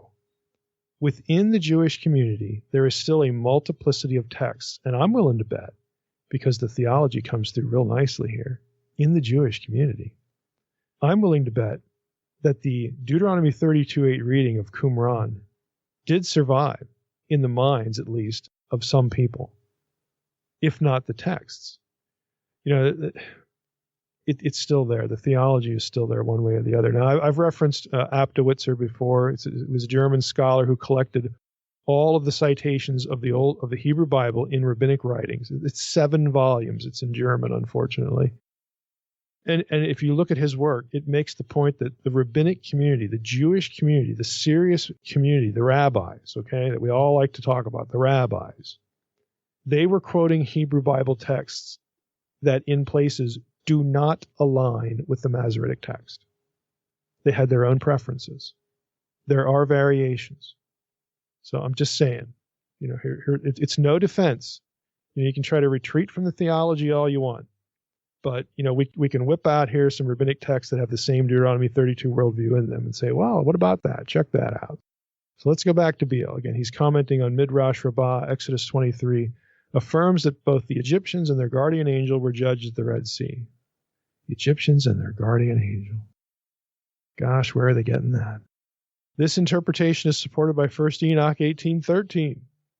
How dare he invoke Enoch when commenting on rabbinic texts? But he does. 1 Enoch 18:13, 1 Enoch 21:3, which describe the judgment of fallen angels as, quote, stars like great burning mountains. And 1 Enoch 108, 3-6, which borrows the same image to portray the punishment of sinful people. Again, this association of punishing fallen angels, quote unquote, with people, like marrying those two things together. Folks, that is the Deuteronomy 32 worldview. That's what it is. It's the Psalm 82 worldview. Back to Beale. Revelation 8:10 appears then to portray judgment that people and their representative angels endure throughout history, and that precedes their final condemnation at the end of history. The burning star could, on the other hand, represent merely an agent of divine judgment. However, the observation that the descent of the burning mountain in verse 10 is parallel to the descent of the burning star in verse 8 also indicates that the star should be identified as an angelic representative of an evil kingdom undergoing judgment. Here, the judgment of Babylon's angel is in view, since verse 8 concerns the judgment of Babylon the Great. Okay. Let's transition a little bit to wormwood. I want to say a few things about this. What about the terminology wormwood? ESV Study Bible has a note. Wormwood, the Greek is opsinthos, is the name of a plant and of the bitter-tasting extract derived from it. Artemisia absinthium. Now, the curious thing is there's no direct Septuagint use of this Greek term. Might sound surprising, but it's true. And so Beale, or no, this is not Beale. This is Silva Moises Silva is the editor. I don't know who wrote the article off the top of my head, but this is from the New International Dictionary of New Testament Theology and Exegesis. It's a multi-volume word study resource. And we read there, the form absinthos is not attested prior to the New Testament, although it occurs twice in Areteus, a medical author from Cappadocia, who lived in the 2nd century AD, and then mainly in Christian writers thereafter. In the classical period, this word occurs in the form absinthon, Hippocrates, for example, and other medical writers. It refers to Artemisia absinthium, a herbaceous perennial with silky leaves that bears masses of small yellow flowers, and it yields a bitter dark oil that is sometimes used medicinally to kill intestinal worms. Isn't that pleasant? In Jewish literature, neither form occurs in the Septuagint, but Aquila uses it to translate a particular word, le'ana, in Proverbs 5:4. Let me just reference Proverbs 5:4 so that we can sort of think back to it here. Proverbs 5:4, in the end she is bitter as wormwood. And so we have the word translated in English here, wormwood, is la'ana, which in Aquila, again, this is an early writer that has a relationship to the Septuagint, but he's not the point of origin for what we think of as the Septuagint. He does use absinthos. Okay, so there's some correlation. We're gonna see Proverbs 5:4 again in a moment. The problem is, back to Silva, that here the affected water causes death, whereas wormwood, at least as we understand the term, is bitter, but not poisonous. The author may have in mind a different substance that was genuinely poisonous, or he may be employing a way of speech not uncommon in antiquity, whereby bitterness and poison were connected. He may be reasoning from the bitterness of the taste to the bitterness of the results. This fits in also with the fact that in the Old Testament, wormwood or gall is used of God's punishment of the wicked. I will make this people eat bitter food, la'ana. Again, that's the same word found in Proverbs 5:4, and drink poison water. So Jeremiah 9:15, I think it's 14 in the Septuagint, I will make this people eat bitter food, la'ana, food, okay? So that's wormwood or gall, again, which is kind of interesting because, of the reference to Jesus and the cross and what they offer him and what he refuses and so on and so forth. But anyway, Beale goes on. Let's bring Beale into the picture here. That was Silva. He writes this, the metaphor was chosen to show that judgment was well suited to the crime because the prophets figuratively polluted Israel with idolatry. So God is pictured as polluting them with bad water. In other words, the prophets bring judgment against Israel because of their idolatry. They bring out its pollution. And so God, again, is sort of returning the gesture, the favor. In other words, it's referring to the bitterness of suffering, and the suffering is well deserved. This figurative meaning is confirmed from the indisputable metaphorical uses of the word everywhere else in the Old Testament, where it also represents severe affliction resulting from divine wrath. Deuteronomy 29:17 and 18, again connected with idolatry. So la'ana there is connected with idolatry. Proverbs 5:4 we've already mentioned. He has a number of other citations, Amos 5:7, 6:12, Hosea 10:4. Again, there are places in the Old Testament where la'ana, that word, depicting bitterness, connects it to suffering, and it also connects it to idolatry. And so what Beale is saying, this concatenation of associations is how we need to go back and look at what's being written here in Revelation. So Beale comments again. He says, likewise in Revelation 8:11, Babylon, the prevailing world system, has influenced the earth dwellers and some in the covenant community to become idolatrous. And the consequences of such idolatrous pollution is judgment on both Babylon and those held under its sway.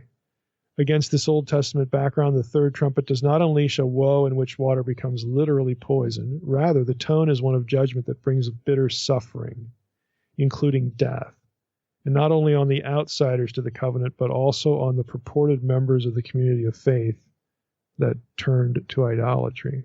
They're all going to suffer bitterly, is Beale's point. Again, using it metaphorically.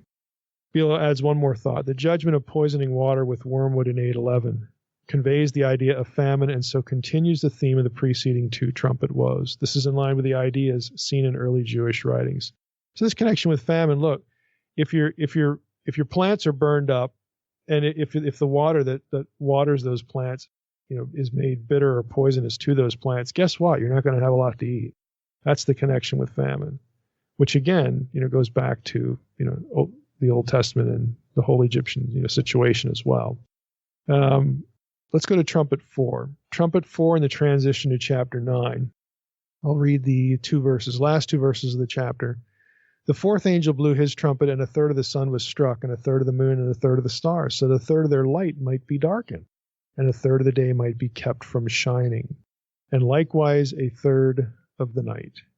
Then I looked, and I heard an eagle crying with a loud voice as it flew directly overhead, Woe, woe, woe to those who dwell on the earth, at the blasts of the other trumpets that the three angels are about to blow. So that one's looking forward into what is yet to come. So in verse 12, the fourth trumpet is at least in part an allusion based on Exodus 10, 21, and 22, the plague of darkness over Egypt. Again, Egypt was the persecutor of God's people, and it lasted 3 days. Recall from Exodus and our series there that the plagues were directed again against Egyptian gods, and none more noteworthy than this one, the blotting out of the sun. Okay, just think how solar theology was so important to Egypt, and this one would have really freaked them out. Early Jewish literature, for example, the Wisdom of Solomon, and this is in the Apocrypha, or if you have an English translation of the Septuagint, you can find it there too. So the Wisdom of Solomon in particular, that material interpreted the plague of darkness to have symbolic significance. Exile from the true God, prisoners of darkness. Amos 8:9 is also likely part of John's reference, in that case a judgment on apostate Israelites patterned after the plague on Egypt. The fourth trumpet language may harken back to the creation account, though, as well. Now, this is a little bit of a different thought. It's obvious to see, a connection back to the Egyptian plague, the plague of darkness. But On and a few other commentators wonder about there might be another antecedent in the Old Testament, and they go back to the creation account. Here's what he means. He writes, "It is perhaps not mere coincidence that on the fourth creative day, God is reported to have created the sun, moon, and stars." This is Genesis 1:14-19. So that the cosmic destruction that occurs here, Owen writes, can be understood against the background of the creation account. So what he's getting at there is a situation that reverts to pre-day 4 chaos. Okay. Elsewhere, On notes the ancient Jewish context of the mid-heaven terminology. Okay, in some of these passages. So if we go back to, I'll just continue with On this. It's Revelation 8:13 for the sake of this passage. It's going to come up again a little bit later, but let me go to Revelation 8:13 again. Then I looked and I heard an eagle crying with a loud voice as it flew directly overhead.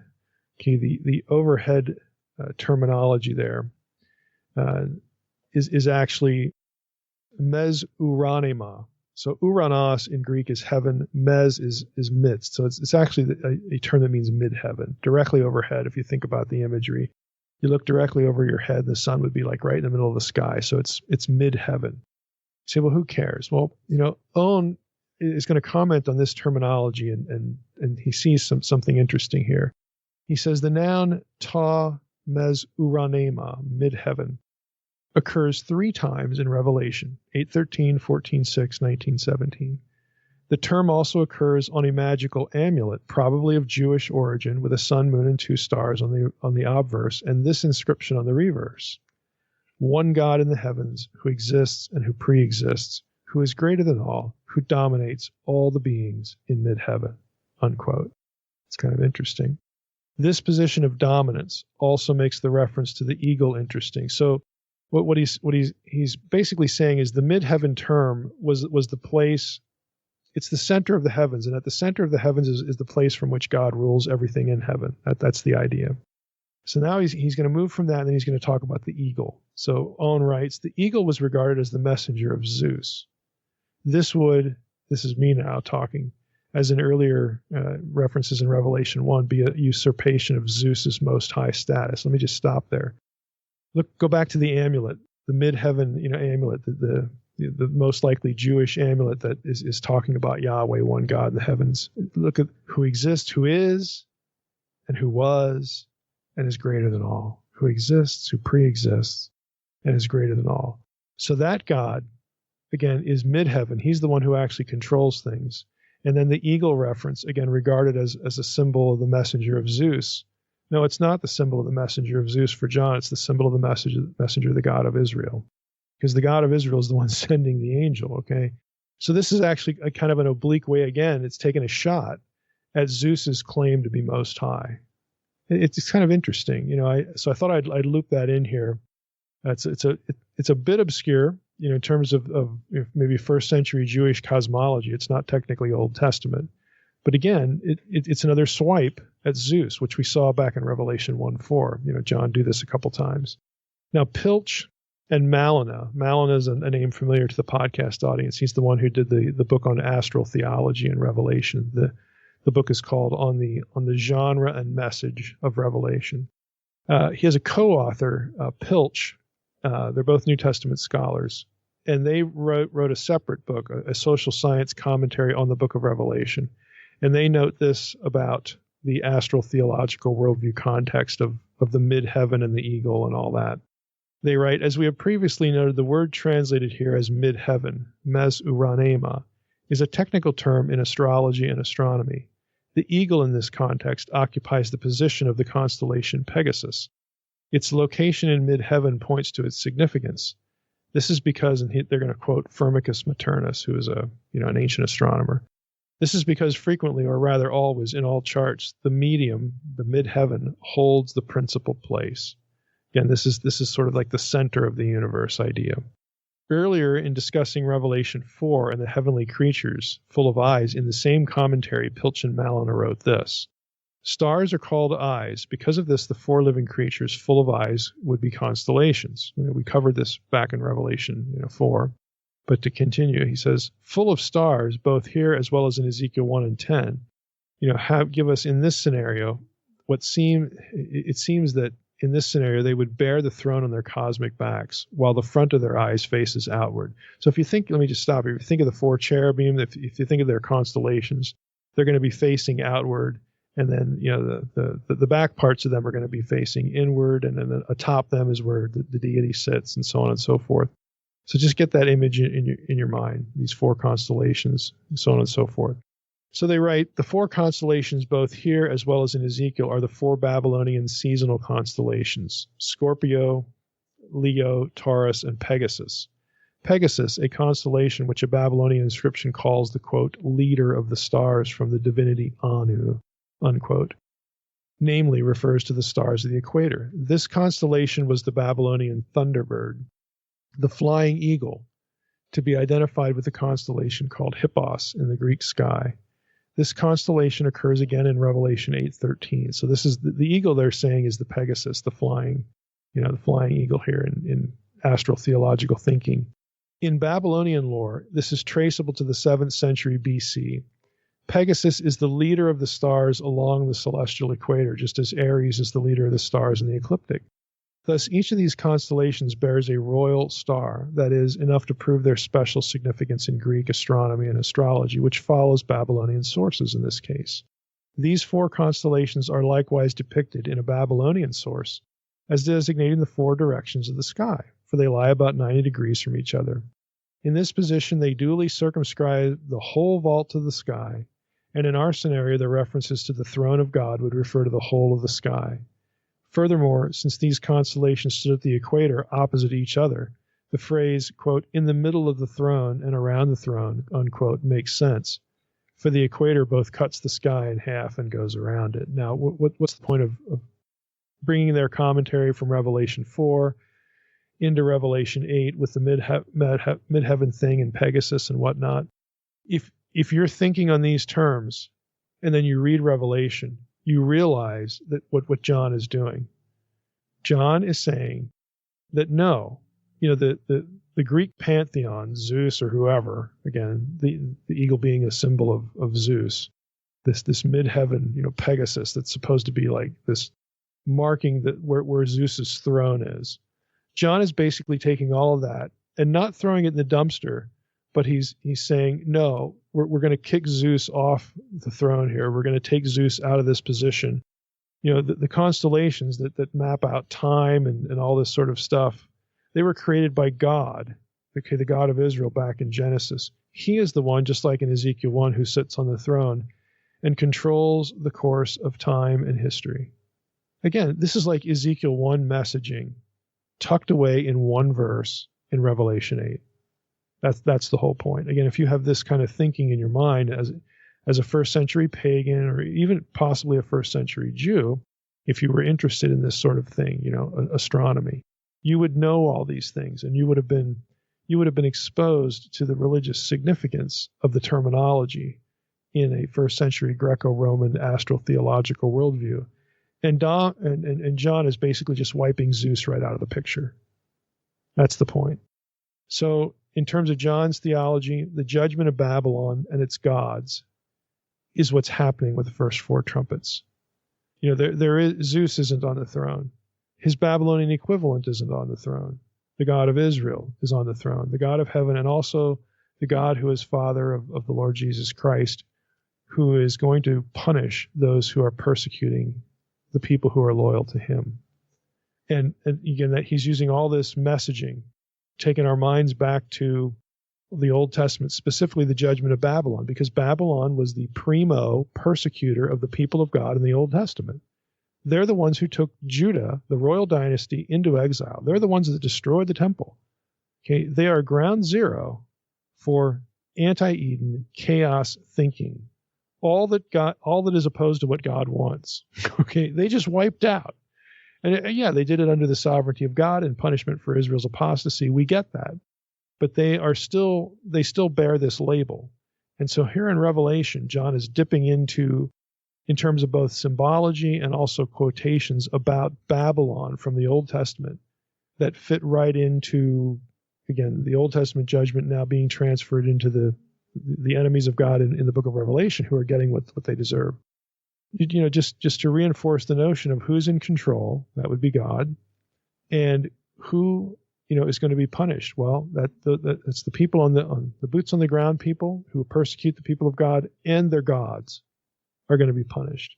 And why you say, well, what about Egypt? Why would Egypt get looped into this? Before Babylon, which nation was the nation that was the major force of chaos that persecuted the people of God? That would be Egypt.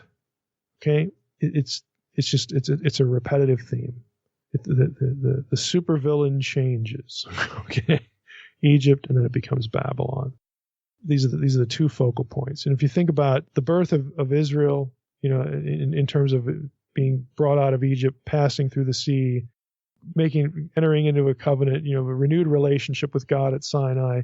Well, that's where things, sort of begin again, post Abraham. I mean, Abraham's, obviously the person God chooses to, raise up Israel as a seed, as a new humanity. And again, even Abraham has Mesopotamian origins, possibly Babylonian, depending on where Ur is. But you see the Babylon thing or the Mesopotamia thing. Then it's Egypt. Now it's back to Babylon.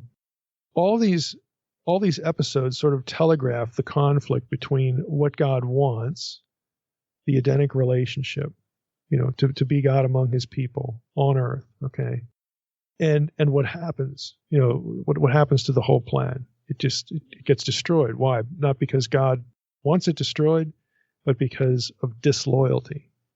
Okay? Unbelieving disloyalty, the opposite of believing loyalty. That's why it happens. Apostasy. Moving over to some other god.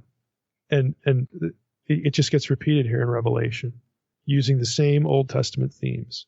So again, if we're not, if we're reading the book of Revelation and we're using a newspaper as our commentary, and we're reading it in linear fashion only, again, my view is that both things happen. There's both recapitulation and there's both linear. But if you're reading the book of Revelation with Meet the Press as your commentary, or the newspaper or something like that, and you're blind to how the Old Testament is used by John, all of this is invisible. All of this is invisible. You're going to be talking black helicopters and asteroid hits. And that is just not the point. It's just not the point. So again, what we're trying to do in this series, and what we'll continue on with in Revelation 9, we pick up the other, at least 5 and 6, the trumpet judgments there, is to at least encourage you to look up some of these references. The cross references in your Bible are there for a reason. Okay, because scholars who produce these things in committee translation projects, these cross-references are supposed to help you, locate the context or at least a parallel to what's being said in your translation. And when those cross-references lead you back to the Old Testament, chances are high that has some importance for how we should interpret what we're reading in the New Testament, in this case, the book of Revelation. But anyway, next time we'll pick up with Revelation 9. Everybody likes Revelation 9 because of the locusts and all that stuff. And if you've read Reversing Hermon, you already know I think this has something to do with the release of the Watchers and whatnot. But that'll be in the next episode as we pick up with the next two trumpet judgments and tackle that chapter. All right, Mike, looking forward to that. Lots of questions in 8 and 9. I suspect we'll be getting a lot. And again, I want to remind our listeners that I've been getting some emails about Revelation, and I want to remind them that I'm collecting them, and we're going to do a Q&A, several Q&As probably, just on Revelation. I've gotten a few questions about that, Mike. So I'm collecting them, we're saving them, and then at the end, the conclusion of Revelation on the podcast, we'll have several Q&As. I've also gotten a couple emails, and again, I'm glad you mentioned that, Trey, because we are going to wait till we're done with the book to do the Q&A about Revelation. And like Trey said, there'll be more than one, we're sure. So make sure Trey is the one who gets your questions in email because he's compiling those. I think we had 3 Q&As covering the last book. Something like that. Yeah, so I'm sure this one is going to be a lot. They're already starting to pour in. So TreyStrickland@gmail.com. That's where you can send that. And if you don't know how to spell my last name, then go to nakedbiblepodcast.com and get the correct spelling, because I think lots of people, I get some emails about that. I've been misspelling your name. Yeah, they're bouncing. So yeah, absolutely. All right. Well, Mike, that's awesome. We'll be looking for chapter 9 next week. And with that, I want to thank everybody for listening to the Naked Bible Podcast. God bless. Thanks for listening to the Naked Bible Podcast. To support this podcast, visit www.nakedbibleblog.com. To learn more about Dr. Heiser's other websites and blogs, go to www.drmsh.com.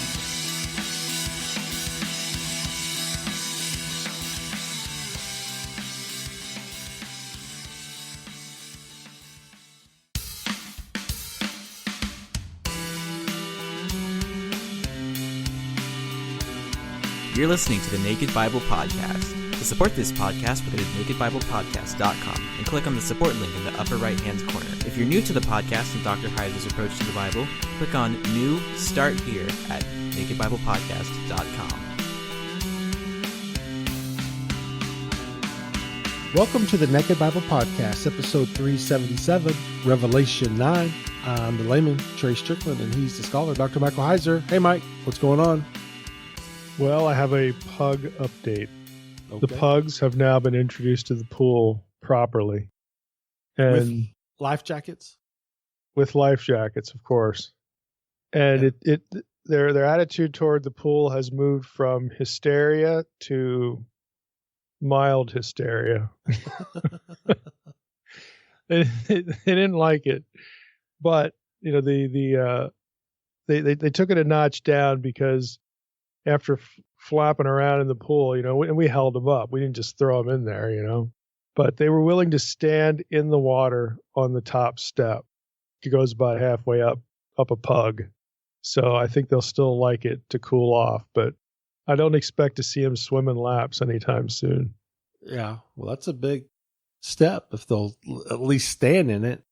Yeah. Are you not? Do y'all let the pugs out, run around in the backyard when y'all are in the house and whatnot, or are y'all always out in the backyard? Yeah, no, we let them out. We let them out now. We know they're not going to jump in, so they're my fear. Sufficiently spooked. Yeah, that's why I don't let my dog, or we don't try to get him to like the pool, because I don't want to have to think about him jumping in the pool when he's out there by himself and whatnot. So I'm glad that our dog does not like to swim. He hates it. Yeah. Yeah, so if they ever got to like it, then we just have to, we'd have to just put the life jacket on and sort of leave it on, unless we do it like in the evening when we're going to bring them in, and all that sort of stuff. But the in and out thing, we'd have to leave it on, but there's no danger of that right now. And it's, as we approach summer, how many times, I'm going to say the over-under for visits to the beach by you is 1.5, and I'm going to go under. How many times you've been to the beach? Well, I've not been there yet. Exactly. I almost went this weekend. I told Drina I would do that, but then she changed her mind and they made some other plan. Uh-oh. My daughter was down here, and so that wiped that off. So I'm still at 0. I'm going to leave that over under at 1.5 for the whole summer. And we're going to revisit and see how many times you made it to the beach since you live a few miles away from it. Yeah. Yeah. So, okay, what counts as going to the beach? Like your feet physically hit the sand. Walking on the beach? Yeah, your feet hit the sand. Okay, got to hit the sand. All right. You got to touch the sand. All right. Yeah, that's what I mean. I mean, if you're driving by it or you're parked in the parking lot, that doesn't count. You got to, your feet have to hit the sand. I asked because of the parking lot, because, you'll get sand in the parking lot, but there's like a fence, so to pass beyond the threshold there, that's what exactly. counts. Okay. The sand has to be on sand, not on concrete. It doesn't count. It has to be literally on the natural occurring sand to count. All right. Well, and you can't game it either. So you can't be into the summer and you're like, I haven't been to the beach yet, so I want to win this over, and then you just go despite the total, because that's cheating. No, I won't do that. It like if I get forced to go or talked into going and for some other reason, then we'll count that. Yeah, you can count that. Okay. All right. There you go, folks. Okay. If you live in the Jacksonville area, keep an eye out for an Heiser spotting. Keep your binoculars and let me know. Well, I don't think I'll be too conspicuous. So maybe the person that has no tan at all or something like that, but probably won't count because there are plenty of people who visit it. I saw a few pictures of you wearing shorts now, so I know you're wearing shorts on a regular basis. Yeah, I'll wear shorts if it gets hot. Yeah, there you go. All right. It's good stuff, Mike. Yeah. Yeah, this is riveting. I know. It's just, this is why people tune in, these sorts of details. Oh, yeah. We ought to see how long we can go, because for the people who fast forward, I want them to accidentally get some of this talk. They skip. Another 30 seconds. We could do 30 more seconds, or keep talking. No, we could do like musical interludes, and then we start talking about this stuff. And that'll trap them, because they won't know when it begins or ends. We could do that. That's what we're about, forcing people to listen to our chatter. Right. Yeah, absolutely. All right, Mike. Well, hey, we've got an entire chapter all by itself today. Yes, we do. We're not divvying up anything. This is Revelation 9.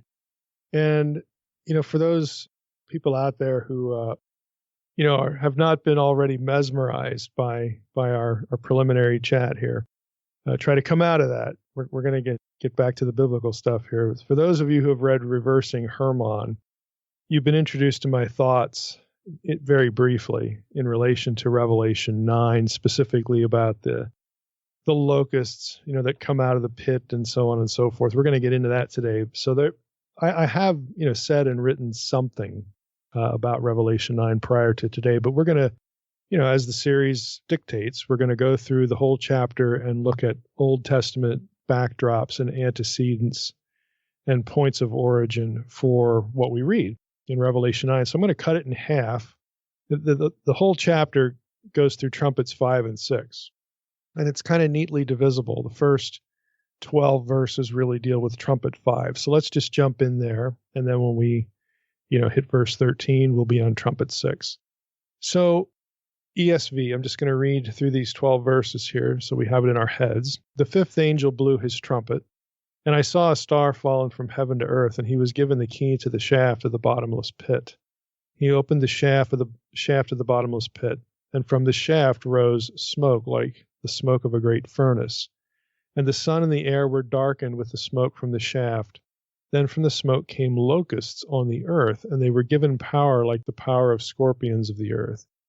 They were told not to harm the grass of the earth or any green plant or tree, but only those people who do not have the seal of God on their foreheads. they were allowed to torment them for 5 months, but not to kill them. And their torment was like the torment of a scorpion when it stings someone. And in those days, people will seek death and will not find it. They will long to die, but death will flee from them. In appearance, the locusts were like horses prepared for battle. On their heads were what looked like crowns of gold, and their faces were like human faces, their hair like women's hair, and their teeth like lions' teeth. And they had breastplates like breastplates of iron. And the noise of their wings was like the noise of many chariots with horses rushing into battle. They have tails and stings like scorpions, and their power to hurt people for 5 months is in their tails. They have as king over them the angel of the bottomless pit. His name in Hebrew is Abaddon, and in Greek he is called Apollyon. The first woe has passed. Behold, 2 woes are still to come. So that's the end of verse 12. This is trumpet 5. And again, we're not commenting on, end times systems and sort of goofy interpretations. Let me just, make one little comment about that. These are not, tanks and missiles and things like that because, quote, again, they were there to torment or harm, again, the people on the earth. And here's where we get in verse 5.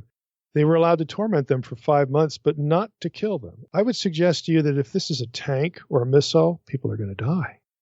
Okay, so right away, the literal interpretation, even without getting into the Old Testament imagery, is sort of ridiculous.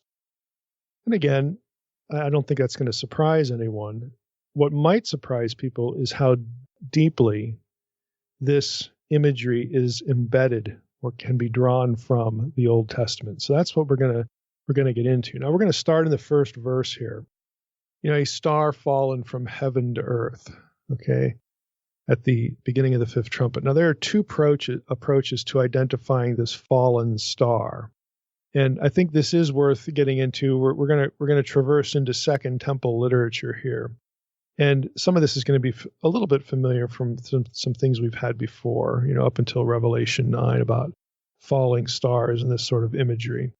But I want to zero in on a couple of things here very specifically. So there are 2 approaches to answering the question, well, who or what is this? The context at least makes obvious that this is a supernatural being. Okay, that much nobody really argues about.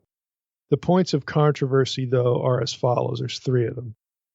First question is this being a good angel in God's service, a supernatural being loyal to God, or a fallen, evil, celestial being, perhaps even Satan himself? So that's the first question.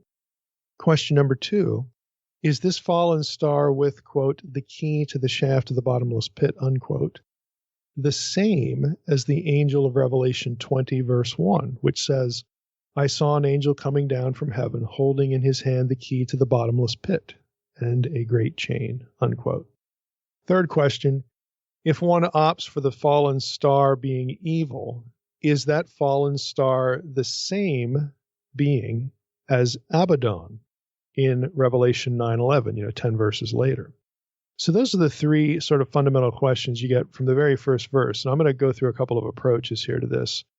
In terms of a first approach, On, in his commentary, takes the view that the fallen star of Revelation 9:1 is an angel, but is not the angel of 9:11. So the celestial being of verse 1 is not Abaddon of verse 11.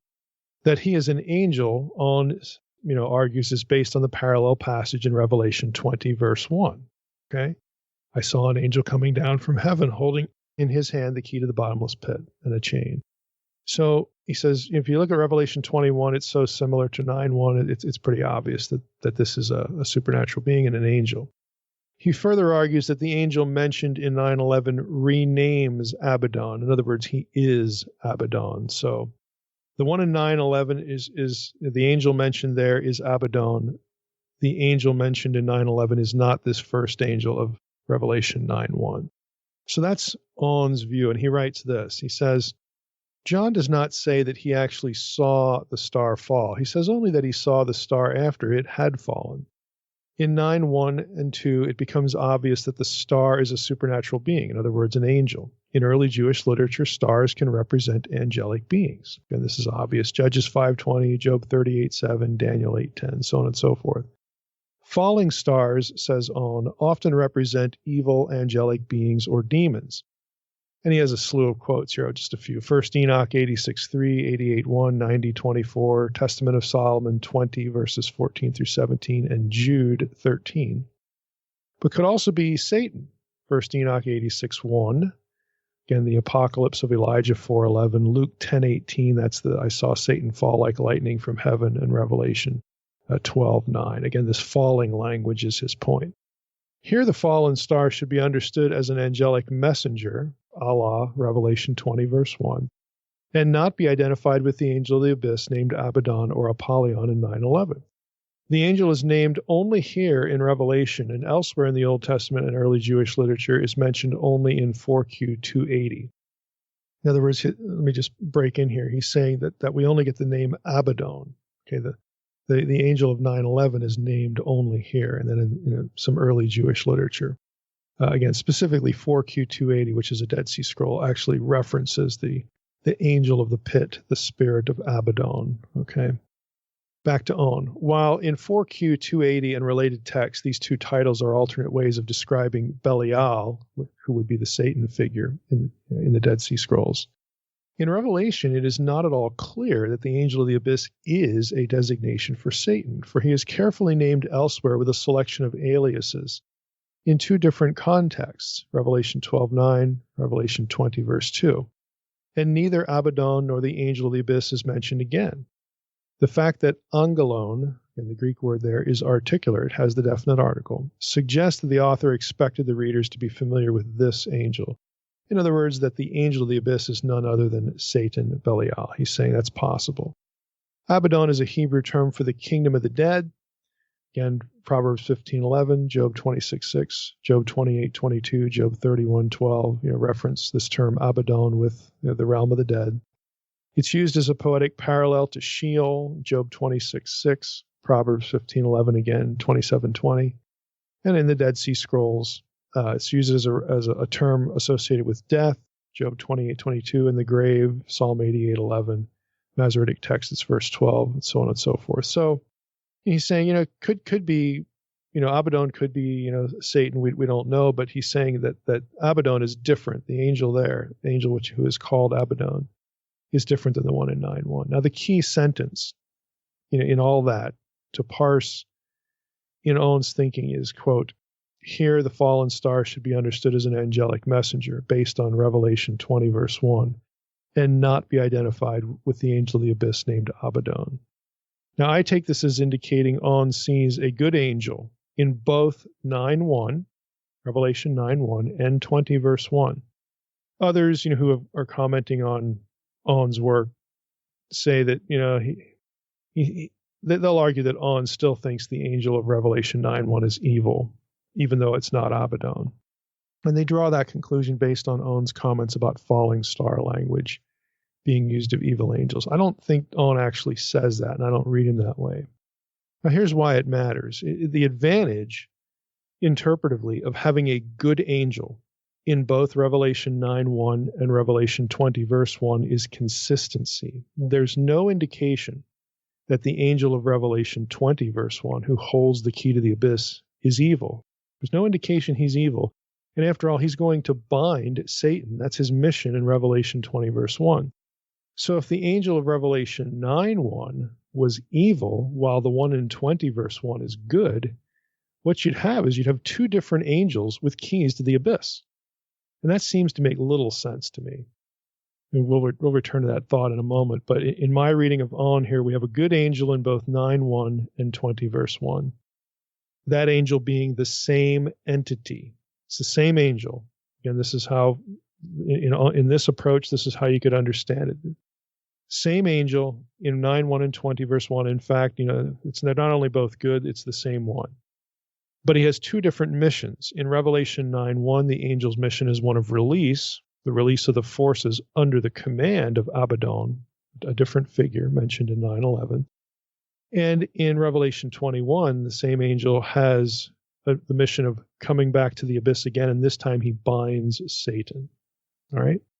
So as far as an identification, more specifically, of this angel, the one in 9:1 and the one also in 20 verse 1, the one who has the key, again, to the abyss, to the pit.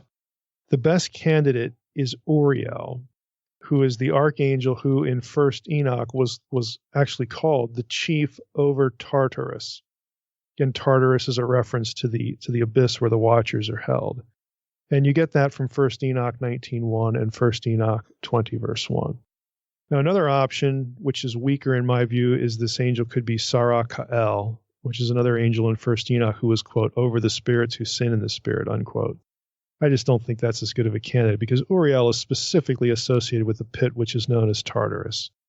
Now, Beale objects to both of these options, both of these, Uriel, Sarakael, and all this stuff, because he says 1st Enoch never calls either one of them a fallen star, but reserves that language for evil fallen angels. So Beale rejects the idea totally that the angel of Revelation 9:1 is a good angel. So that brings us to the second view. Okay, so if you're gonna see the angel in Revelation 9 as an evil being, that takes you in different territory, and this is where Beale is at. So Beale, in his commentary, he discusses the issue of good or bad fallen star entity in Revelation 9:1 this way. Honestly, I think he gets in his own way here, but we'll unpack why. He says, this fallen star image has been given various identifications. The main debate is whether this is a good or evil being. It could either be the archangel Uriel, who was chief over Tartarus, or the archangel Sarakael, who was over the spirits who sin in the spirit. And he references Enoch. But 1st Enoch never calls these figures fallen stars, either one of them.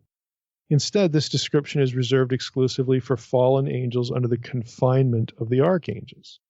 The star should rather be interpreted in the same way as the star in 8:10 because of the parallel wording, a star fell from heaven, unquote. So that's Beale's short take on this.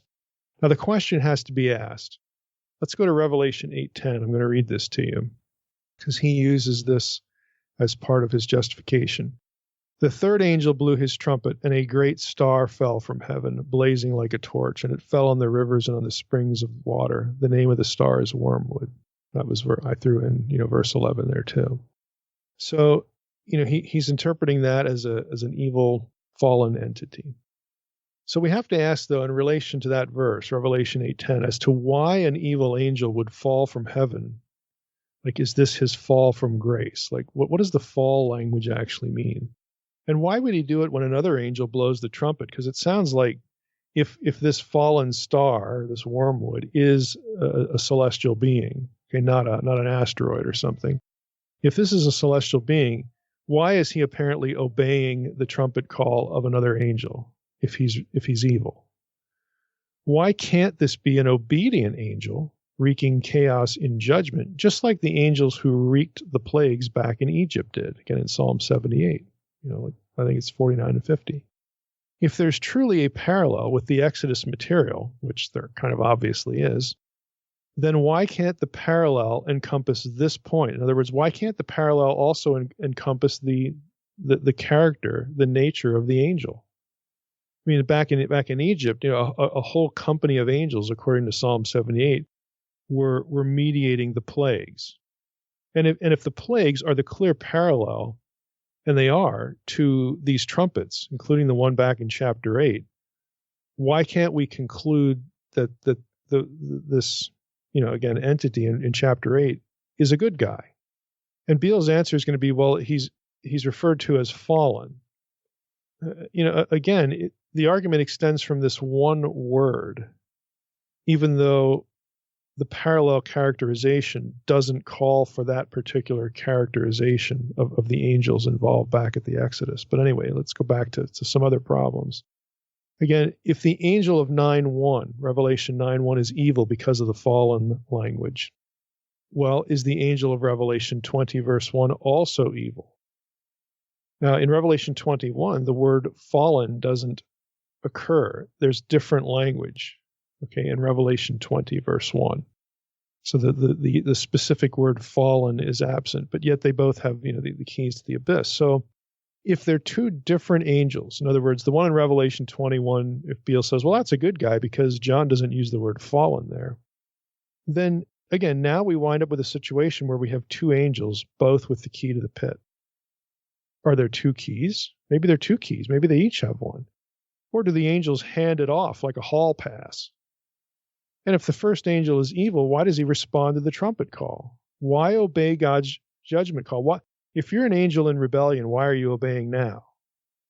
Again, it just doesn't make a whole lot of sense. And Beale doesn't address any of these questions. So honestly, I'm skeptical of his skepticism on this point. There's really no problem with having a good angel release the watchers. And again, I think these guys are the watchers because it's part of their day of judgment. It's not a jailbreak. They're being released ultimately to their own doom. This is initiating, again, Day of the Lord stuff, the sequence of events. Now, Justin Bass chimes in here a little bit. I mean, his book on the keys of death and Hades, it's not specifically about these passages, but he says a few things in passing. But unfortunately, it doesn't really resolve these issues. He writes that the verb, about the key, that the key is given. It's a passive, reference, okay? He writes that the verb here, in reference to the angel of 9:1 being given the key to the abyss, quote, occurs 21 times in Revelation and is used twice as much in reference to evil agents than in reference to good agents. Then he lists the verses where it's a good guy, and he lists the verses where it's a bad guy. Now, the flaw there is the fact that the verb form under discussion is in fact used of good agents. It's used of good guys. So that undermines using the verb form as a criterion for determining that the angel of Revelation 9:1 is evil. The exegetical answer to this question is not determined by a head count, by a numerical count. That's not how exegesis is done. You don't do numerical counts, okay? And Bass isn't claiming that. He's just making the observation. There's also another logical flaw to having the angel of Revelation 9:1 as an evil being, one revealed by understanding what the abyss is. And we'll get to this other logical flaw in a moment, but let's talk about the abyss now. ESV has, it references the bottomless pit or the pit. The English phrase bottomless pit is a rendering of Greek abyssos, which is abyss, okay? Revelation 20, verses 1 through 3 have the same term as being the place where Satan dwells, and so it can be understood as a partial synonym for Hades, at least a partial synonym. It's hard to know how much it overlaps, but it overlaps some at least.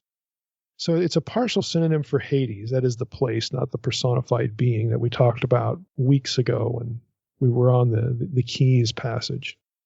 And so it can be understood as a partial synonym also for the realm of the dead.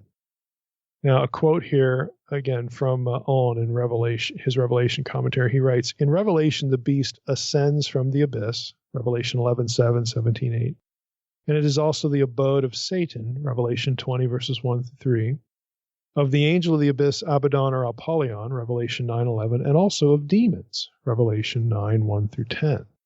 So, again, this clearly, again, the abyss thing sounds like it's the realm of the dead and where Satan lives and all that kind of stuff. Now, that there's a reason why I say partial. We'll get to that right now. In 1 Enoch 10:12-13, the abyss, the abyssos, it's the same term in the Greek text here of Enoch. This is the place where the offending watchers, or the sons of God of Genesis 6:1 through 4, are imprisoned, quote, for 70 generations, unquote. The partially synonymous relationship between the abyss and the realm of the dead is indicated by the fact that some members of the abyss are imprisoned and they're unable to leave. That would be the watchers from Genesis 6. Whereas others, Satan and demons, are not imprisoned. So there can't be a complete total overlap between the abyss and the realm of the dead. It's better to view the abyss as some sort of compartment or, subset or something, part of, a neighborhood, okay, a subset location of the realm of the dead. Enoch, in the book of Enoch, actually visits the abyss in 1 Enoch 21:7 through 10. I'll read this to kind of give you a flavor for how Jews would have thought of the abyss. This is why I'm getting into Second Temple literature, because John is using the same terminology. And again, this is no surprise. John has referenced Enoch and Enochian material before.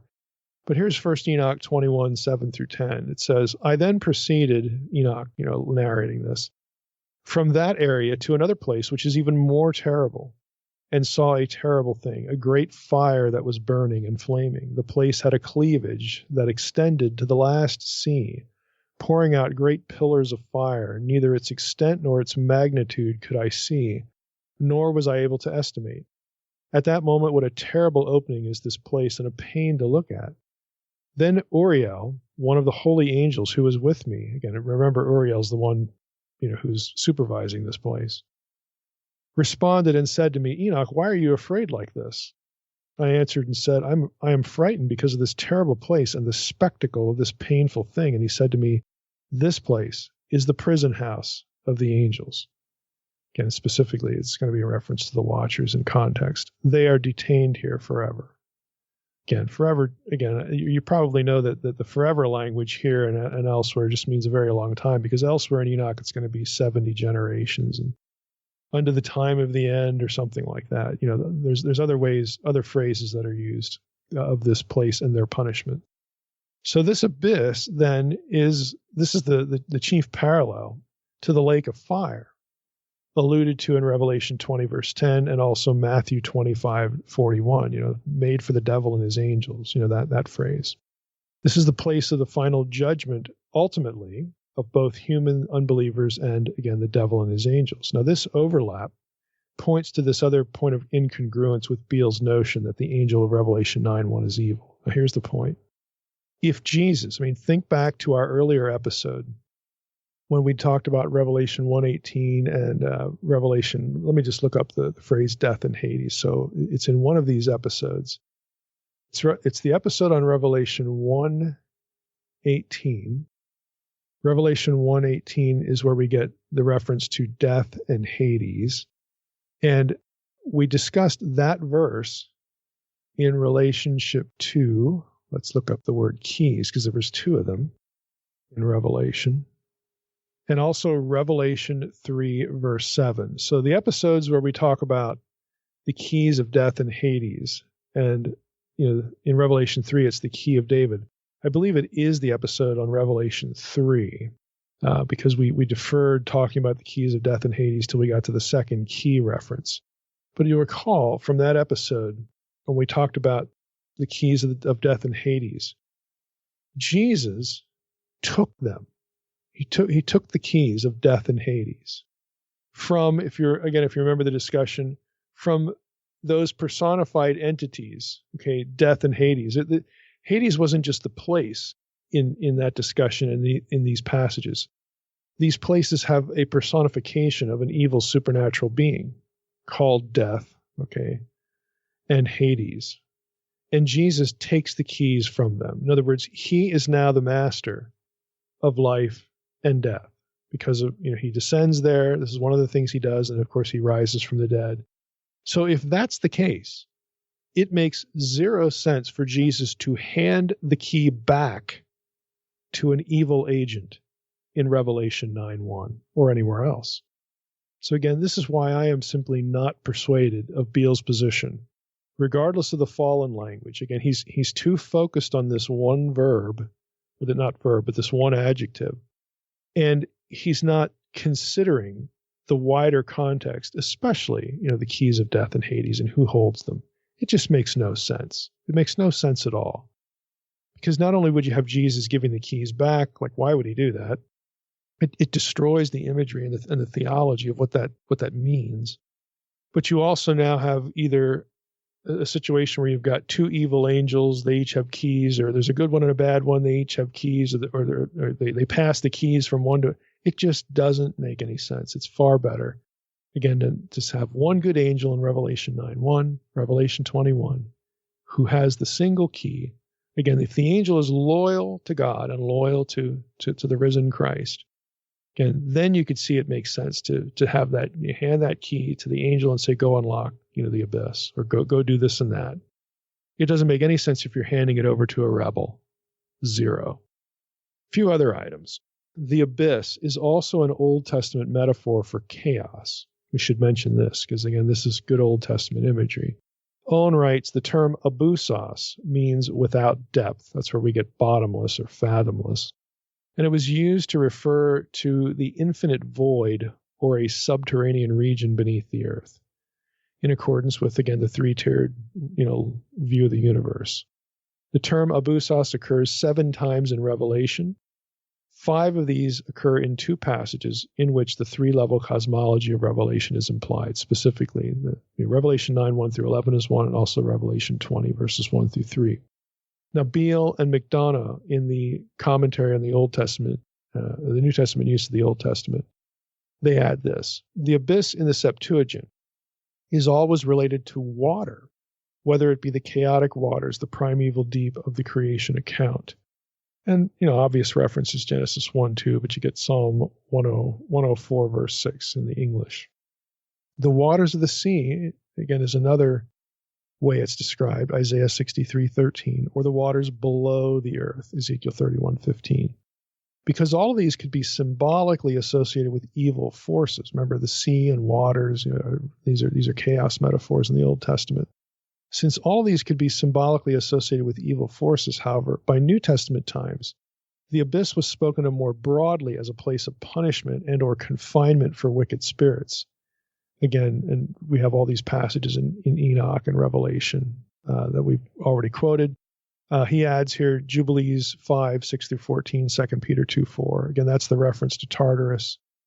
4th Ezra 7:36, and so on. So Beale and McDonough say this is clearly what's in view here. So now what this means is that, again, we're dealing with, it's a 3-tiered cosmology, again, which doesn't conform to a scientific worldview. We talked about this many times before. It also deals with the afterlife and the supernatural world, because this is where spiritual beings live. Okay? Either the dead, disembodied dead, or demons, or Satan, or Abaddon, or these are celestial beings. These are by nature disembodied beings, all of them. So we're not in the physical world anymore. So the 3-tiered cosmology isn't like, well, if you dug a hole enough deeply into the earth, you could find this place. That's false. It doesn't have latitude and longitude. Okay, so that's not what is going on here, and that's why, since it's actually these are all, again, metaphors for the part of the spiritual world where evil exists and is confined, and ultimately the unbelieving dead, or just that sort of thing. That's sort of those lines of thought. That's why it can be referred to as watery and also fiery. Okay, because both of those things, especially the water, these are chaos symbols. They are symbols of judgment and death, and something frightening that can harm you, and so on and so forth. This is why you get this seemingly, physically, these things don't pair, water and fire. But it doesn't matter, because we're not talking about a place with latitude and longitude. So I think it's important, again, to bring that out, and I think Beale and McDonough have a nice little paragraph there to summarize that. Now let's get into verse 3, really verses 3 through 10. Who or what is released? Now, I've already hinted that I think this is the release of the Watchers in prison. Those sons of God from Genesis 6, known as Watchers in Second Temple literature, from before the flood. Okay, and I'm not alone here. This is not just Mike. I mean, there are a number of people who this is the view they take. Owen writes, or not Owen, but Stephen Thompson. This is an article, The End of Satan. This is from Andrews University Seminary Studies. It's a 1999 publication. He writes, the most suitable sequel to the time of imprisonment described in 1 Enoch 10, and we just read, we read 1 Enoch 21, but 10 is a lot the same. This is where the Watchers are sent. So the most suitable sequel to the time of imprisonment described in 1 Enoch 10 can be found in Revelation 9, where the key to the abyss is given to a fallen star or to the 5th trumpet blowing angel. He has a question mark there, so it's an ambiguity in his mind. Who uses it? Again, this fallen star uses it to open the shaft to the abyss and facilitate the release of imprisoned demonic forces who emerge to terrorize earth dwellers. That's the end of the quote. And again, frankly, the point is that this is the only group. It's the group from Genesis 6, i.e. the Watchers. This is the only group of evil supernatural beings, fallen, sinful supernatural beings, so whatever term you want to use, who are imprisoned in all of in Second Temple Jewish literature. So the fact that they're releasing some from the same place in Revelation 9 really sort of narrows the possibilities as to who these could be. there's clearly a textual relationship, again, between Revelation 9 and Enochian material, Second Temple Jewish material that has the original offending watchers imprisoned in the pit to await final judgment. Again, this is in Enoch in a number of places. Chapter 10, chapter 18, chapter 19, chapter 21, chapter 54, 88, Jubilees 5, again, 2 Peter 2, as we read a few moments ago. And again, 2 Peter 2:4 is important because it uses the verb tartarao, sent to Tartarus. And Tartarus, according to Enoch, is where the watchers are imprisoned, and that is supervised by Uriel. So the abyss is also home, again, to these guys, but also home to their disembodied offspring, the demons, disembodied giants, again, who were killed. And again, this is familiar territory. If you've read Unseen Realm of the Demons book, the main source here is Archie Wright. His book on the origin of evil spirits. You also get Wallen's book on unclean spirits that I reference in my demons book. Again, there's just a truckload of material on this, going through Second Temple Jewish literature to talk about the origin of demons being the disembodied spirits of the giants. Okay, the descendants of the Nephilim in that regard. You get the Rephaim show up in Sheol in Isaiah 14:9. You've got a reference in Luke 8:31, which is kind of interesting. Let's go to Luke 8:31 real quickly. This is the Legion episode, and the demons who come out, cast out by Jesus. In verse 31, they begged him, Jesus, not to command them to depart into the abyss. Now, it wouldn't make any sense if they begged him not to depart to where they live, but specifically, it's the abyss. Okay, this is the prison. It's not bad if you get sent home. It's real bad if you get sent to the prison, because then you can't get out. So again, there's a reference. Again, this is very consistent. The New Testament is part of the Second Temple environment. We all know this, but the literature is actually very consistent. This whole subject, by the way, where do demons come from? Where the imprisonment of the watchers. This is one of the very few subjects in Second Temple Jewish literature where basically all the texts agree. That is really unusual, but this is one where you've got overwhelming agreement on this issue. So again, you've got the watchers in here. Again, you've got demons in the realm of the dead, but specifically in the abyss. Again, the prison. Again, that's a very specific group. It's the offending watchers. But Satan and these other dudes, these other rebels are in the realm of the dead. Okay, but the abyss is a special compartment in hell, as it were. Again, it's a prison.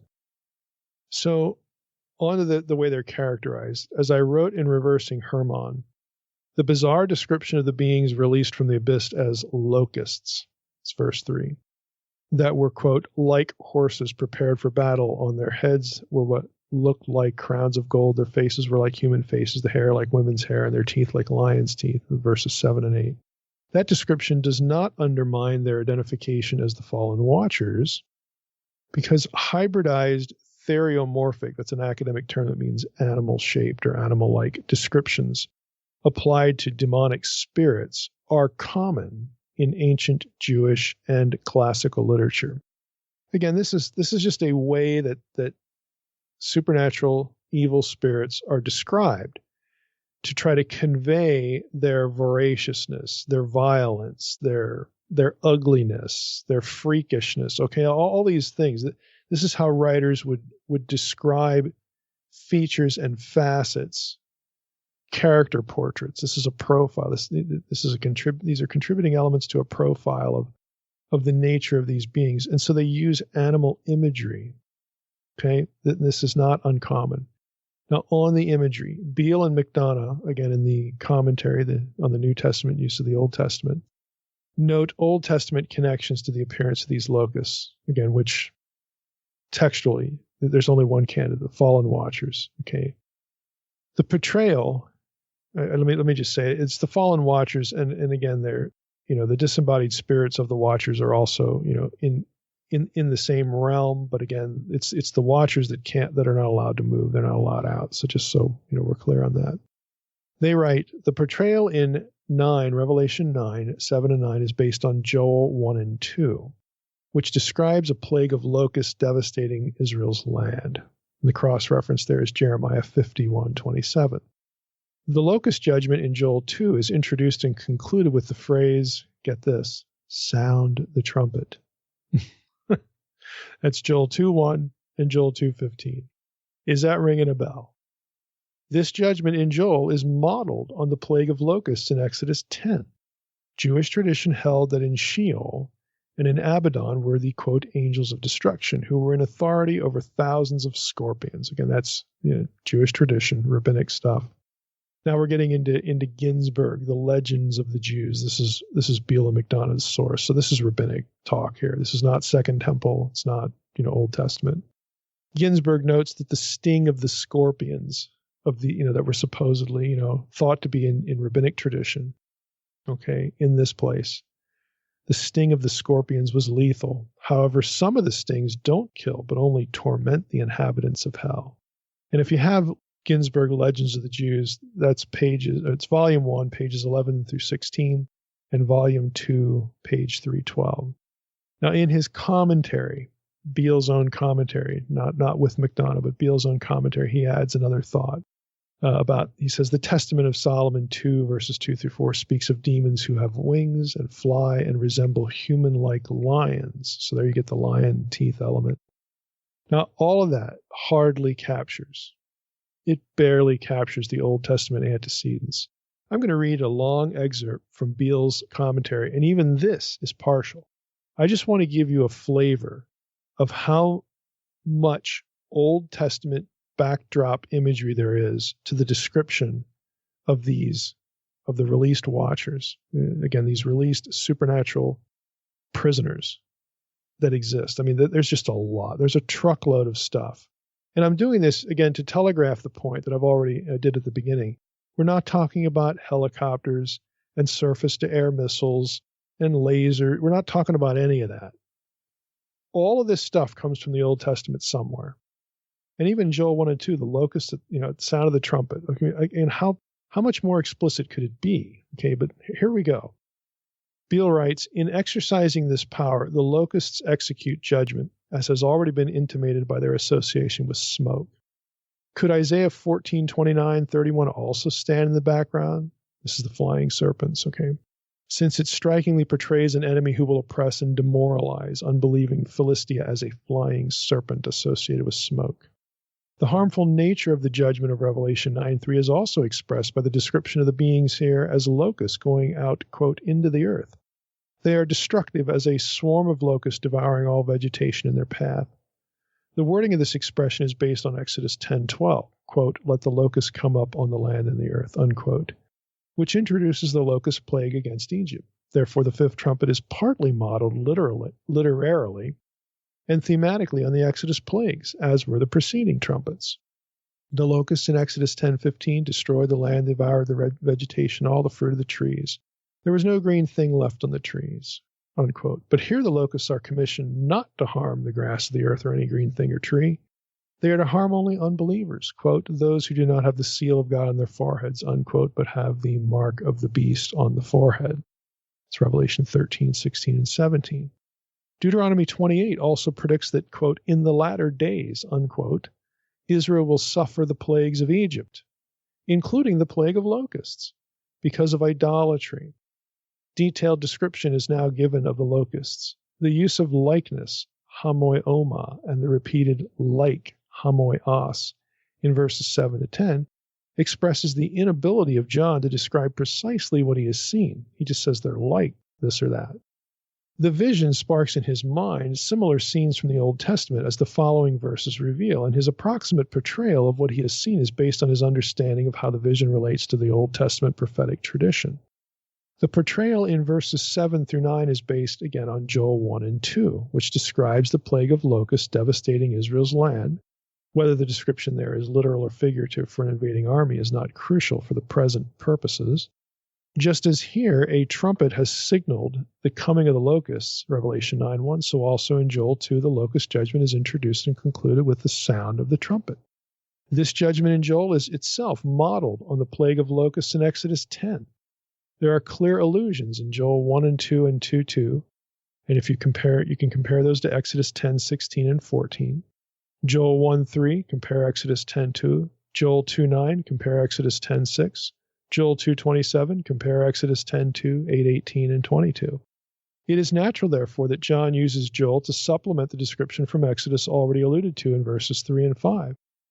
The locusts are said to be, quote, like horses prepared for battle, unquote. It is hard to know if horses are only one metaphor for the locusts followed by others, or whether all the pictures in verses 7 to 10 are part of a larger horse metaphor. But this ambiguity does not affect the overall meaning. The locusts or horses have faces like human faces. Similarly, Joel 2, 4 through 7 describes the locusts there as like the appearance of horses and like war horses, so they run, like a mighty people arranged for battle, like mighty men, like soldiers. Iron breastplates, quote unquote, is a general description of a part of the armor of a soldier or a battle horse. Job 39, 19, and 20. Nahum 3:17 likens the scaled armor of Assyrian soldiers to the scaled thoraxes of locusts.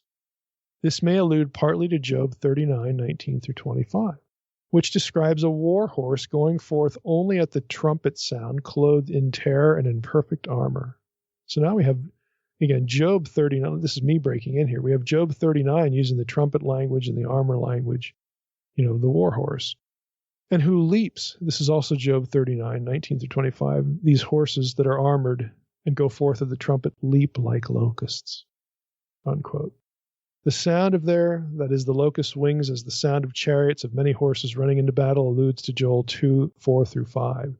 Their appearance is like the appearance of horses, war horses, and so they run like the sound of chariots. They leap on the tops of mountains, arranged for battle. Included likewise are echoes of Jeremiah 51, 14, and 27, quote, I will fill you with people like locusts, and they will cry out. The Targum actually reads here, Beale says, troops of nations who are as many as the locusts, and they will fill up their voice, unquote. The Jeremiah 51 passage also uses the phrase, bring up the horses like bristly locusts. And this allusion is confirmed in that one, Jeremiah 51:27 is introduced by, again, here we have a third reference, the sound of the trumpet among the nations, unquote. So we've got three references that associate locusts and trumpets from the Old Testament. That's me breaking in here. Back to Beale. He says, in the same way that a trumpet has signaled the coming of locusts here in Revelation, you get these Old Testament passages doing it. Secondly, the second trumpet, back in Revelation 8, 8, and 9, has already alluded to the burned-out mountain cast into the sea from Jeremiah 51, 25, and 63, and 64. So that we have a continuation of the earlier allusion. Let me just stop there. Beale's saying, look, the earlier trumpets used Jeremiah 51, and this trumpet, number 5, is using Jeremiah 51 as well for the locust stuff. Back to Beale. The third observation he makes is, the Septuagint of Jeremiah 51:27 and 28:27 in the Septuagint as well is closer to Revelation than the Hebrew is. Quote, bring up horses against her as a multitude of locusts, unquote. The allusion reinforces the idea that the trumpet woes are directed to a significant degree against idolatrous persecutors outside the church, since Jeremiah 51:14 and 27 is an announcement of coming vindication for Israel against idolatrous Babylon. Okay, catch that. The context of Jeremiah 51 is Babylon, who has wrongfully come against Israel and its temple. That's Jeremiah 51 and 11.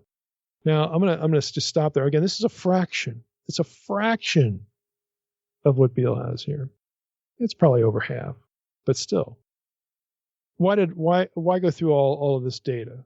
Okay, it might feel a little mind-numbing. Well, here's why. If you're going to read this passage like it's black helicopters, you might as well just throw out the Old Testament that John is using. Just throw it out. Let's move to Revelation 9:13 through 21, and this is trumpet number 6. Okay, in the time we have left for today. So I'm going to go to Revelation 9 and read. So verse 13, then the sixth angel blew his trumpet, and I heard a voice from the four horns of the golden altar before God, saying to the sixth angel who had the trumpet, release the 4 angels who are bound at the great river Euphrates.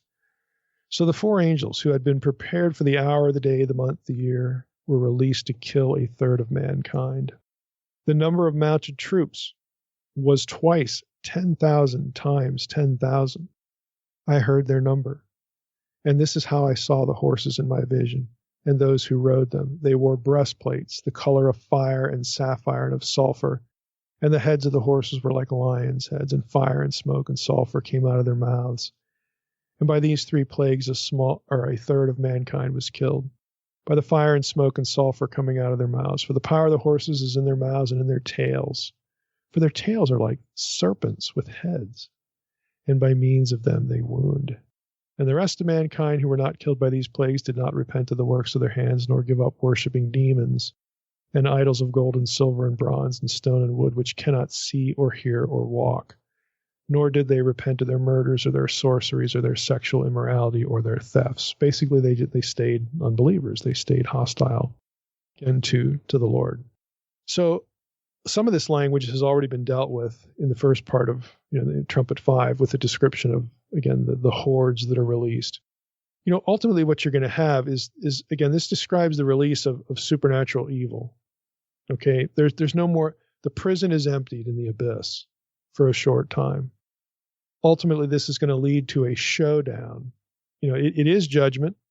God uses them as to judge the unbeliever on the earth. And it's also going to lead to the big showdown in Revelation 20, which is going to be their ultimate doom. And that's where sort of everything is going to be wrapped up. So, we don't want to go back and rehearse all that. I want to pick a few things out of here that are different, again, from the first part of Revelation 9. Essentially what you have described here is that the prison is emptied because now we've got all the players back on the chessboard. The final conflict is going to be a war between all of the supernatural forces of evil and those humans that are loyal to them against God. Okay? Against Jesus, all right? It sets up the ultimate showdown. It's both a spiritual warfare in its ultimate, and also the target is earth, because they're going to surround Jerusalem and all this sort of stuff. So it's the old wars of gods and men, kind of thing going on here. And this is, again, preparatory. So the prisons are emptied. Everybody goes back on the chessboard, and now we're gonna end it. Okay, we're gonna have this one final showdown. So let's just pick a few things out here of interest in the rest of the way. 9:13, verse 13, the golden altar. Revelation 9:13 mentions this altar, which is an object already encountered in the book elsewhere. I believe, has a quote here. The term thusiasterion, which is the term translated, altar, occurs 8 times in Revelation, 4 of which refer to the heavenly counterpart of the earthly incense altar, and 4 to the heavenly counterpart of the altar of burnt offerings. Could be either one. Since it is explicitly said that the golden altar is before God, quote unquote, the voice from the 4 horns of the altar cannot be the voice of God. In Revelation 8:3 and 5, an angel functioning as a heavenly priest was depicted as standing by the golden altar, and it is possible that this unidentified voice could be his. So that's the end of his quote. So you have a portion, again, of Revelation 9:13 hearkening back, again, to some of these things. But the altar, again, is new, but again, even that, we've seen before with some of the heavenly furnishing and all that stuff, because again, it's the throne room of God. It's temple, and all this stuff, the heavenly temple, so on and so forth. So that's again the backdrop for that. Again, earlier back in Revelation 8, we talked about this. Revelation 6, we also hit the altar, so you can go back and look at those episodes for more. Now, Beale and McDonald comment about the rivers. We should say something about the rivers. That the 4 presumably wicked angels are held back at the great river Euphrates evokes the Old Testament prophecy of a northern enemy beyond the Euphrates from whom God would bring to judge sinful Israel. There's a lot of reference to this. I'm just breaking in now. This is the foe from the north idea that I say something about an unseen realm. So you have Isaiah 7:20, Isaiah 8:7 and 8, Isaiah 14:29 to 31, you have Jeremiah 1:14-15, Jeremiah 4:6 through 13, 6:1 and verse 22. I mean, there's just a whole, so Ezekiel 38:6, 38:15, 39:2, Joel 2:1 through 11 is part of the enemy from the north. And it's not just the geographical north, if you recall. If you've read Unseen Realm, it's the cosmic north. Okay, Tzaphon. Okay, this was the domain of Baal. This is where Baal and his council was. This is language. The Tzaphon language of the Old Testament relates not just to human warriors coming down from the Fertile Crescent, okay, to wreak havoc, in real time, all these invading armies that Israel had to put up with. But it's also the idea that there are cosmic powers to the north. You think of where Ugarit is, and you get the image in Baal's mountain. So it's cosmic evil comes from the quote-unquote north. Again, the supernatural north, the celestial north, if you will. So this is what's in view here. Back to Beale and McDonough. They also write, in both cases, okay, this north, in either scenario, the invaders, again, were characterized as a terrifying army on horses and chariots arising from the north. Isaiah 5, Jeremiah 4, Jeremiah 6, Jeremiah 50, Ezekiel 26, 38, 39, so on and so forth. The echoes of Jeremiah 46 are especially strong, again, in this part of Revelation 9. The description of the creatures in the sixth trumpet echoes Job's portrait of the sea dragon, the symbol of cosmic evil. And this enhances the identification of these creatures with Satan and his deceptive work. So he's talking there, they're talking there about the serpentine imagery with the horses' tails. Again, very consistent with the sea dragon idea, which again is Leviathan. It's cosmic evil, it's chaos. So while it's clear that the hordes here are demonic, the conclusion, though, should not be used to eliminate the possibility of human armies. Like I said before, that you've really got both going on. Now, I'm going to disagree with Owen here, but I want to quote him just to give you a flavor for what some do with this. He says, the army of 10,000s of 10,000s appears to be a demonic rather than a human army. Huge armies of destroying angels, though not this large, are twice mentioned in the Babylonian Talmud, where it says that 1.2 million angels of destruction punished the Israelites who sinned in the golden calf incident. Well, obviously, there's nothing in the Bible about that. It's just, again, Jewish rabbis making stuff up. But, again, you get the idea. Owen is saying this is a demonic army. Okay, I would say an entirely demonic army would be inconsistent with Revelation 20, verses 7 through 10. You see, there's the Revelation 20 connection again, back to Revelation 9. Why do I say that? Okay, let's just read Revelation 20, because I'm going to argue that what's being articulated here, again, is a release of the Watchers. You put all the pieces back on the chessboard, and this is an essential element. Yep, they're gonna wreak havoc, because this is God.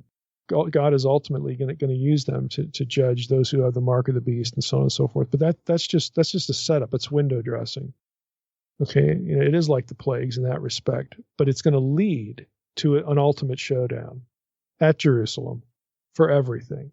And that's going to involve both supernatural forces and human forces, because that's what Revelation 20 has. So it says, when the 1,000 years are ended, Satan will be released from his prison and will come out to deceive the nations that are at the four corners of the earth, Gog and Magog, to gather them for battle. Their number is like the sand of the sea. And they marched up over the broad plain of the earth and surrounded the camp of the saints, the holy ones, and the beloved city, obviously Jerusalem. But fire came down from heaven and consumed them, and the devil who had deceived them was thrown into the lake of fire and sulfur where the beast and the false prophet were. And they will be tormented day and night forever and ever. Now that description, okay, just think about it. You have in Revelation 28, you have the more familiar description. Instead of myriads upon myriads and thousands of 10,000s, you have the more familiar, like the sand of the sea. And that coincides, again, with the language of Revelation 9. But in Revelation 20, verses 7 and 10 that we just read, we have nations deceived and Jerusalem being surrounded. That description has all the marks of an earthly army. Revelation 20:10 has the devil deceiving this force.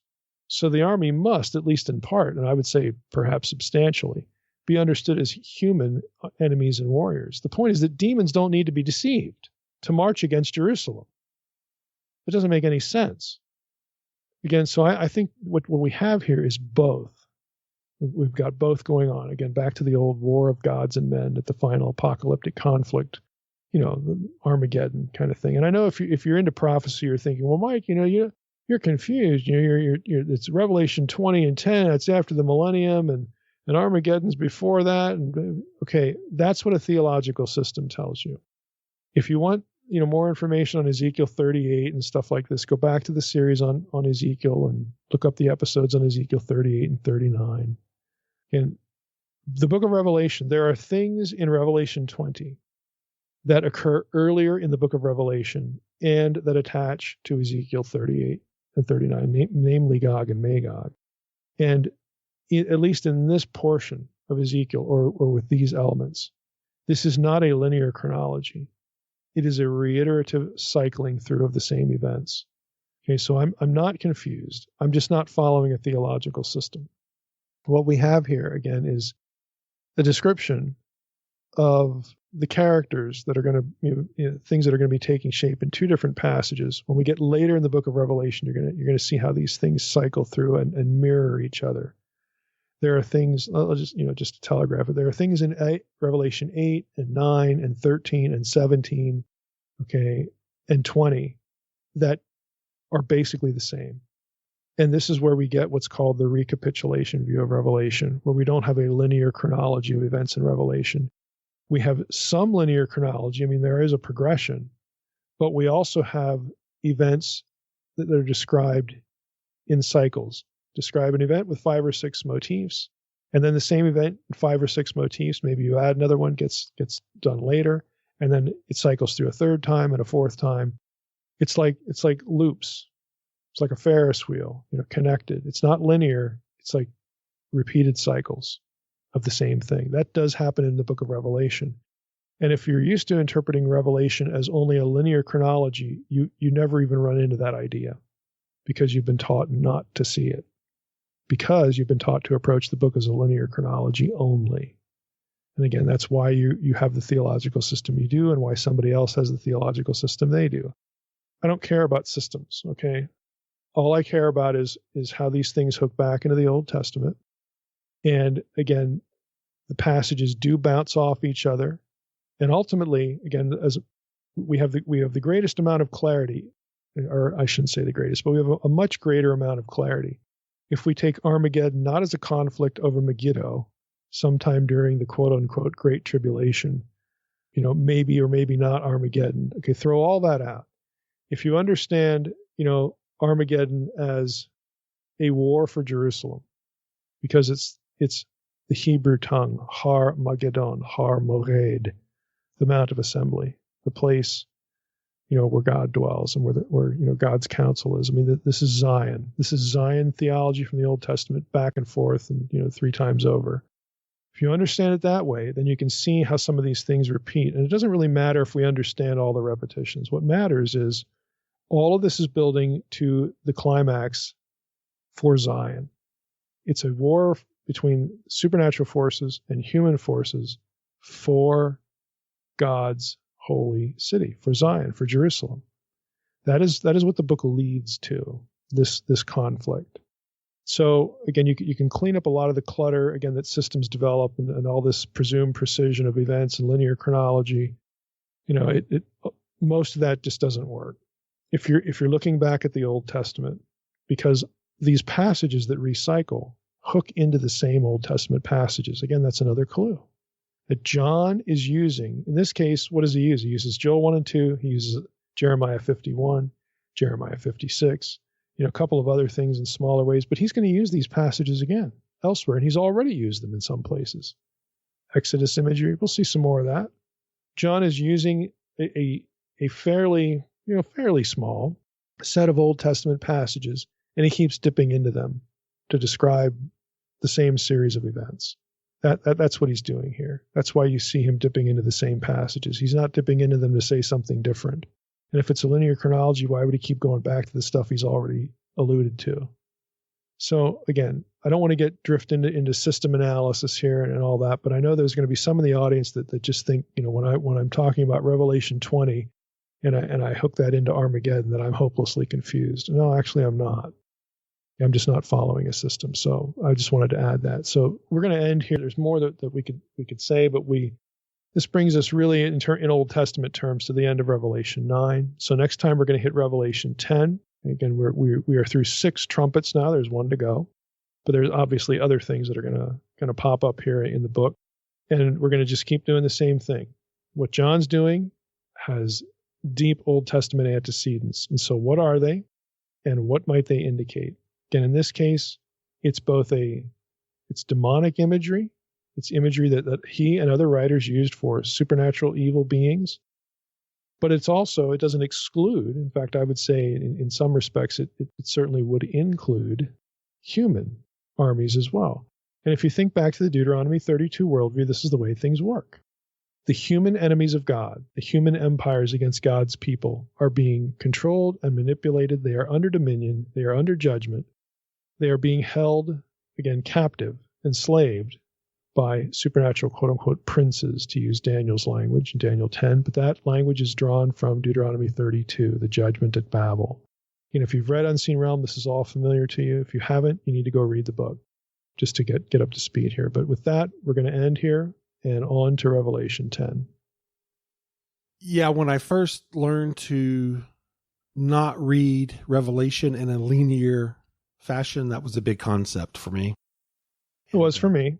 Yeah. Because I was taught the other way very, very, very thoroughly. And I think you get both in the book, but the important thing is don't assume the linear approach, because you're just going to run into places where it's not really a good way to go. And you also referenced Justin Bass, who we're going to have him on our show here several weeks from now, but we do plan on interviewing him. Yeah, we're looking forward to that. Do some other things. We'll dip back into his book with the keys a little bit, but he's done some other things too we want to talk about. All right, Mike. With that, I want to thank everybody for listening to the Naked Bible Podcast. God bless. Thanks for listening to the Naked Bible Podcast. To support this podcast, visit www.nakedbibleblog.com. To learn more about Dr. Heiser's other websites and blogs, go to www.drmsh.com.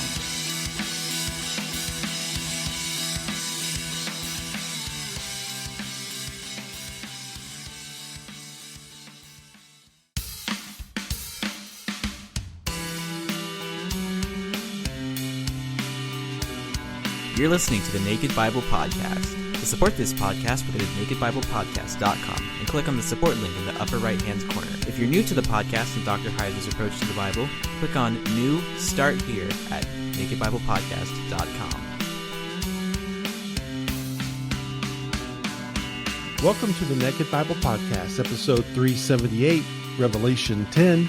I'm the layman, Trey Strickland, and he's the scholar, Dr. Michael Heiser. Hey, Mike, what's going on? Hey, what's going on? Well, I think it's better to say what almost went on. Oh. I almost, no, it's not, you're thinking the beach. It's not that. Okay. So you're still safe with the under. All right. Good deal. But I almost went in our pool. What I mean by that is the thought entered my mind, but then I got distracted. I was going to say you might have almost fell in. No, I was like acting with intention, like, oh, it's hot today. I think I'll go in the pool for the first time. But then I got distracted. I don't know, maybe Drina gave me something to do, or I forgot something I was supposed to do, but I never got there. So it did enter my head, and it almost happened. So, well, we need a new that's over-under like almost news for the pool. We need a new over-under for the pool. I'm going to go over-under 5.5 that you get in the pool for the entire summer. That's the total. Wow, that's ambitious. I figured over the and entire the beach is summer. what? The beach was what, 2? No, the beach 1.5. was 2. Over-under is 1.5. Okay, yeah. All right. Yeah, and the pool is 5.5. Is Vegas going to hear about that? Is that what the angle is here? I'm sure there's a sports book out there that listens to the show, and if you're out there and you see this on the board, let us know, because that would be, I don't know if that's troubling or cool at the same time. I don't know. Yeah, I'd vote for troubling, but I might vote for Anyway, Cole, Mike. something all right. almost happened this week. Well, breaking news. That's Yeah, that's the best I can do. Yeah. Now, we have to get in fantasy football mode a little bit because Tim Tebow did sign in Jacksonville. That was news in Jacksonville this week. So I'm just going to say it right now. I don't plan on picking him. Okay. But there you go. But if he's there, I'll let you pick him, Trey. I'll take him. You kidding me? We need to get Tim on the show. That'd be.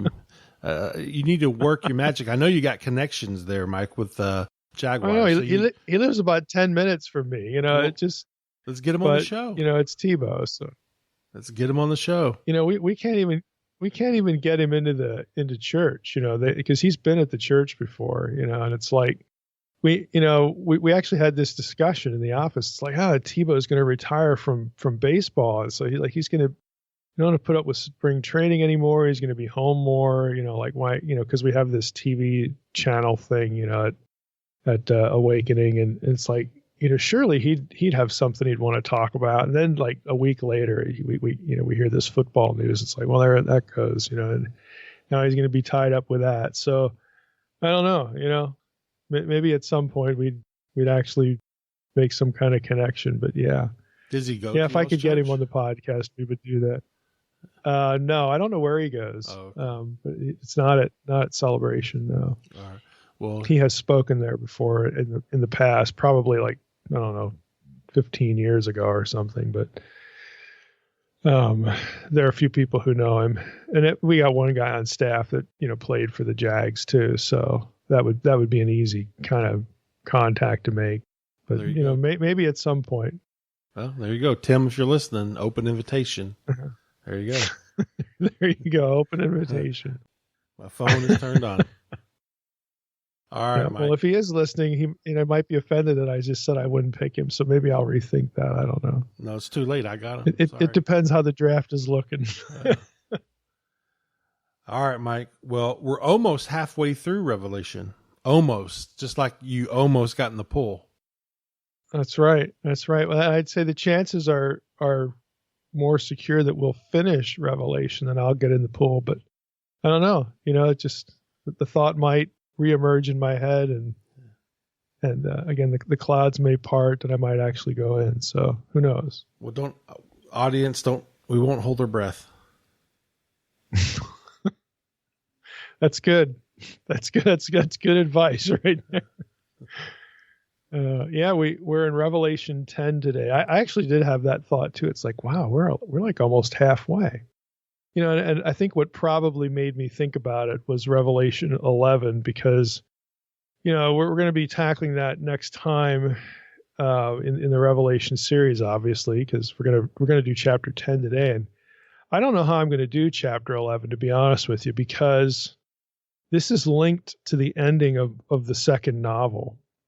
In some sort of peripheral way. Now there, contest for the novel that involved, there was a riddle given, and most people, I word the riddle in such a way that they would think of Revelation 11, even though that's not the answer to the riddle.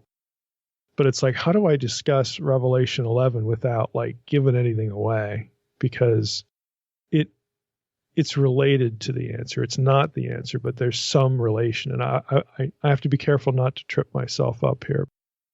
I'll figure something out. I don't want to telegraph anything, but so Revelation 10 today, let's just jump in. This is one of the shorter chapters. I'm going to read through the chapter since it is short, and then we're going to pick our way through it. But to be honest with you, we're going to spend most of the time on the angel stuff early in the chapter, and a little bit on from verses 8 on, but the mighty angel coming down from heaven. So let's just jump in. Verse 1 begins with that line. Then I saw another mighty angel coming down from heaven, wrapped in a cloud with a rainbow over his head, and his face was like the sun, and his legs like pillars of fire. He had a little scroll open in his hand, and he set his right foot on the sea and his left foot on the land, and called out with a loud voice like a lion roaring. And when he called out, the 7 thunders sounded. And when the 7 thunders had sounded, I was about to write, but I heard a voice from heaven saying, "Seal up what the 7 thunders have said, and do not write it down." And the angel whom I saw standing on the sea and on the land raised his right hand to heaven and swore by him who lives forever and ever, who created heaven and what is in it, the earth and what is in it, and the sea and what is in it, that there would be no more delay. But in the days of the trumpet call to be sounded by the 7th angel, the mystery of God would be fulfilled, just as he announced to his servants, the prophets. Then the voice that I had heard from heaven spoke to me again, saying, "Go, take the scroll that is open in the hand of the angel who is standing on the sea and on the land." So I went to the angel and told him to give me the little scroll. And he said to me, "Take and eat it. It will make your stomach bitter, but in your mouth it will be sweet as honey." And I took the little scroll from the hand of the angel and ate it. It was sweet as honey in my mouth, but when I had eaten it, my stomach was made bitter. And I was told, you must again prophesy about many peoples and nations and languages and kings. So that's Daniel, or not Daniel. We're going to actually get to Daniel 10 at one point. That's Revelation 10. Again, short. And again, we're going to spend most of our time today on this angel language. You know, we have here in the first verse, another mighty angel coming down from heaven. And you look at the description, wrapped in a cloud, with a rainbow over his head, and his face was like the sun, and his legs like pillars of fire. Now, all of those elements should sound familiar. The wrapped in a cloud part sort of sounds like Daniel 7, the Son of Man. But, and again, if you go back and look at Daniel 7, it's not precise. It's not exact. You know, the Son of Man in Daniel 7 comes with the clouds or on the clouds, depending on how that you could translate that. He's not wrapped in a cloud, but again, there's this similarity to it. You have the rainbow over his head.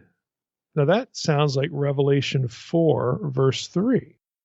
Okay, so let me read that. Revelation 4, verse 3 says as follows, "And he who sat there," the one seated on the throne in verse 2, "he who sat there had the appearance of jasper and carnelian, and around the throne was a rainbow that had the appearance of an emerald." Again, it just sounds a little bit like what we're reading in chapter 10, but here in Revelation 4, it's speaking of God. So you know, to this point, we've got one line that sort of sounds like the Son of Man, who is a deity figure. Again, those who have read Unseen Realm, know the arguments that lie behind that, the cloud rider motif, used only of Yahweh in the Old Testament, the other 4 times it occurs. The 5th time it occurs, it's in this chapter, Daniel 7, and it's not used of the Ancient of Days, who's God, but it's used of the Son of Man, but it's a deity epithet. But again, similar but not quite the same. Here we have rainbow over his head. That sounds like God from Revelation 4:3, the description there, but again, not quite exact. And if you recall, when we discussed Revelation 4:3, the rainbow description is found in the Old Testament in Ezekiel 1:28. This is the famous, vision of Ezekiel in chapter 1, where you have God seated on the throne, and you have this rainbow language in Ezekiel 1:28. That's what John is picking up on in Revelation 4:3. But it's God. So what's with the mighty angel here? Then you have another line, face like the sun. Again, this is very similar to Revelation 1:16. So let's look at that. Revelation 1:16. And this is describing, let's just go back here. "I turned to see," this is verse 12, "I turned to see the voice that was speaking to me, and on turning I saw 7 golden lampstands, and in the midst of the lampstands one like a son of man." So there you have that phrase. "Clothed with a long robe and with a golden sash around his chest. The hairs of his head were white like wool, like snow. His eyes were like a flame of fire."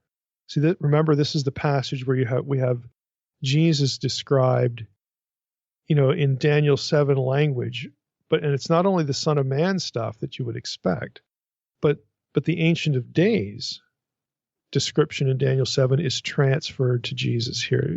John does both. Verse 15, "His feet were like burnished bronze, refined in a furnace, and his voice was like the roar of many waters." I mean, you have that in Revelation 10 as well, except it's like a lion. And here's the verse. "In his right hand he held 7 stars. From his mouth came a sharp two-edged sword. His face was like the sun shining in full strength. So you get this face like the sun in Revelation 10 used of the mighty angel, to describe the mighty angel. But back in Revelation 1:16, it's Jesus. And it's pretty precise in this case. And it harkens back to Matthew 17 too, the transfiguration of Jesus. You get the same kind of language. Legs like pillars of fire, Revelation 1:14. Again, we just read that. It also used of Jesus. It's not precise in this case. Back in Revelation 14, it was his eyes are like flames of fire. But again, you get the notion that there's some relationship here.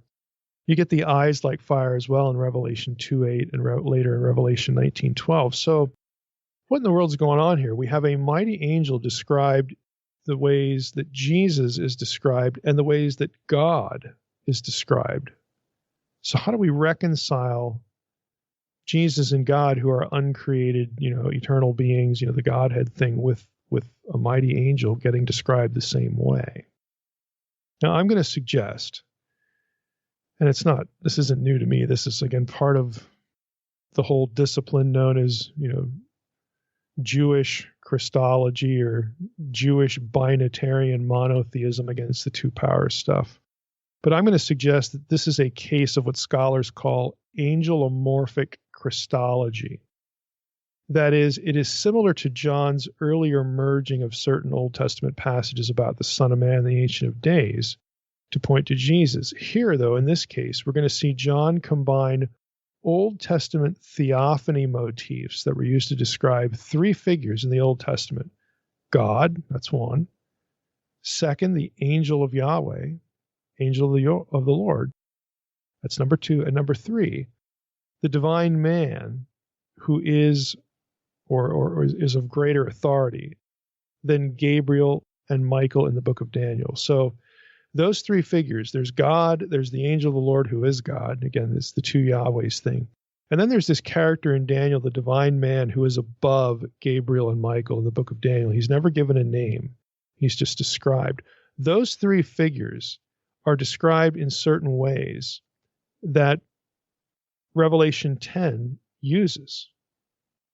Okay, so this is what would be called, again, in scholarly parlance, angelomorphic Christology. I would argue that this figure in Revelation 10 is the second person of the Trinity, appearing as a man.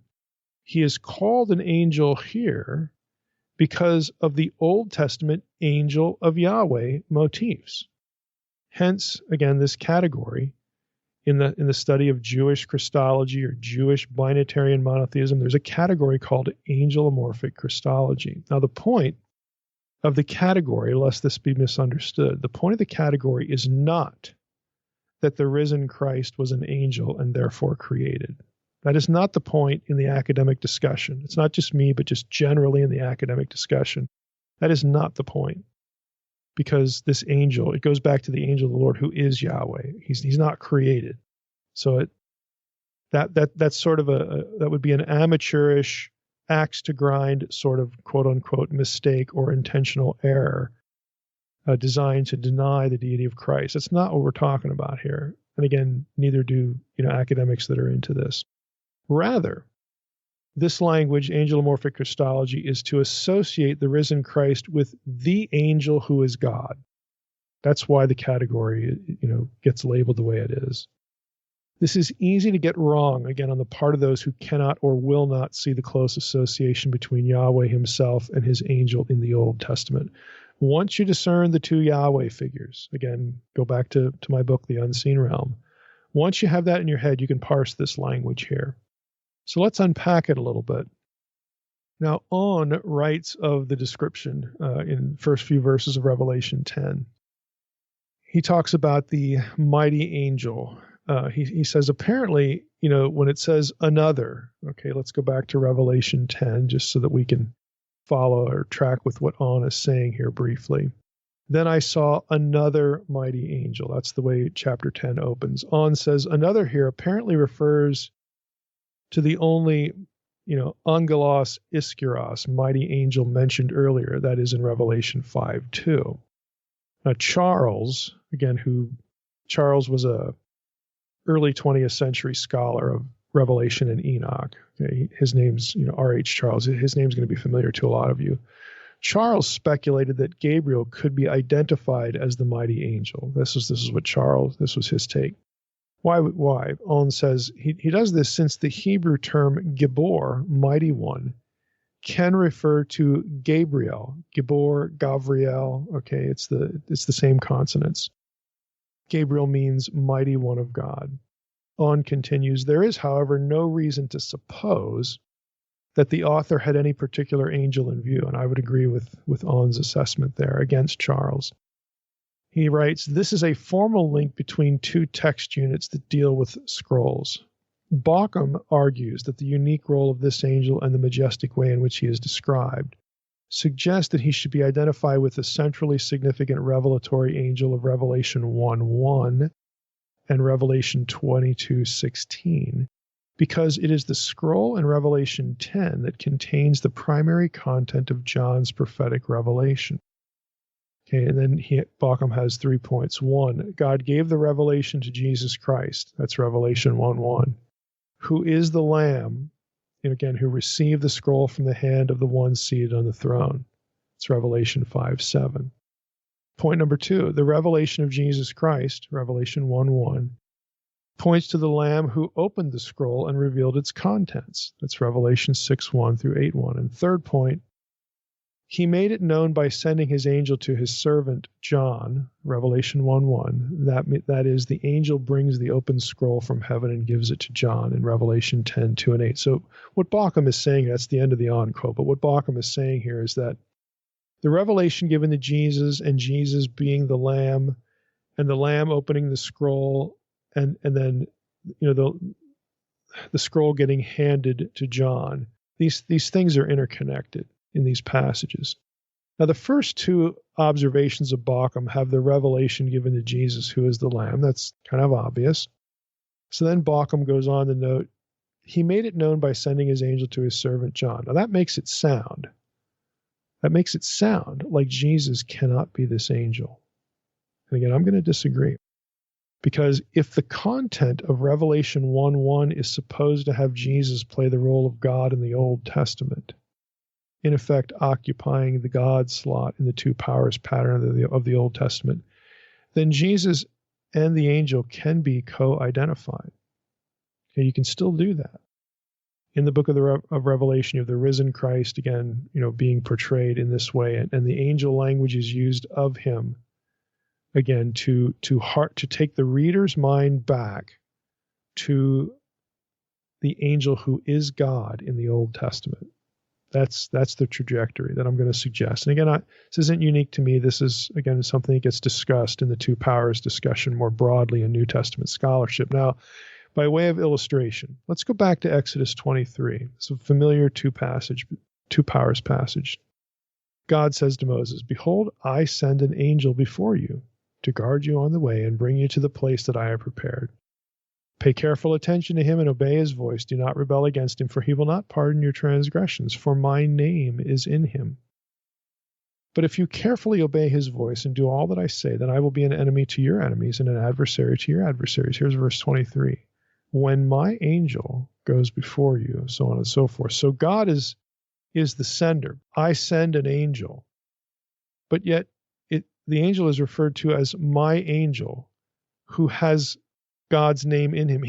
He's God, so it's like God sending himself. Okay, and it's this kind of language because of the name theology. And again, if this is a strange discussion already to you, you need to go back and read Unseen Realm. I mean, I can't take podcast episodes to rehearse all of the information about the name theology and Exodus 23 and Genesis 48 and all these passages where you have two Yahweh figures, one invisible and transcendent, the other one visible, Yahweh coming in human form as a man, not incarnation, but in the form of a man in the Old Testament, and oftentimes that man is called the angel. He's also called the Word, he's also called the name.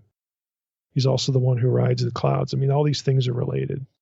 But God can send an angel and say, this angel, my name is in him, so you better obey him. And the name is another way of referring to God himself. So God is basically saying, I'm in that angel. I'm sending him, but I'm in that angel. I'm sending like myself. This is where you get this Godhead language in the Old Testament. God is the sender, but my angel, his angel, is also him because the name is in him. Now, let's take this back to Revelation 1 and Revelation 22. This is what Bauckham is referring to. Here's Revelation 1:1. The revelation of Jesus Christ, which God gave to him. Okay, God gave to him, to Jesus. And John's other writings make this clear. The Gospel of John, John 17:7 and 8, John 8:26, John 14:10. I mean, you have the same idea of God the Father giving revelation, to Jesus the Son. Okay, the revelation of Jesus Christ, which God gave to him, i.e., Jesus, to show his servants the things that must soon take place. He, that is God, made it, the revelation, known. How? By sending his angel to his servant John. Do you see how that parallels Exodus 23? So God is the sender. Okay, he's sending like the revelation, to Jesus. And how does he, how does this work? He's sending the revelation. And the revelation really, either is Jesus, it's the work of Jesus, more abstractly, and these sorts of things.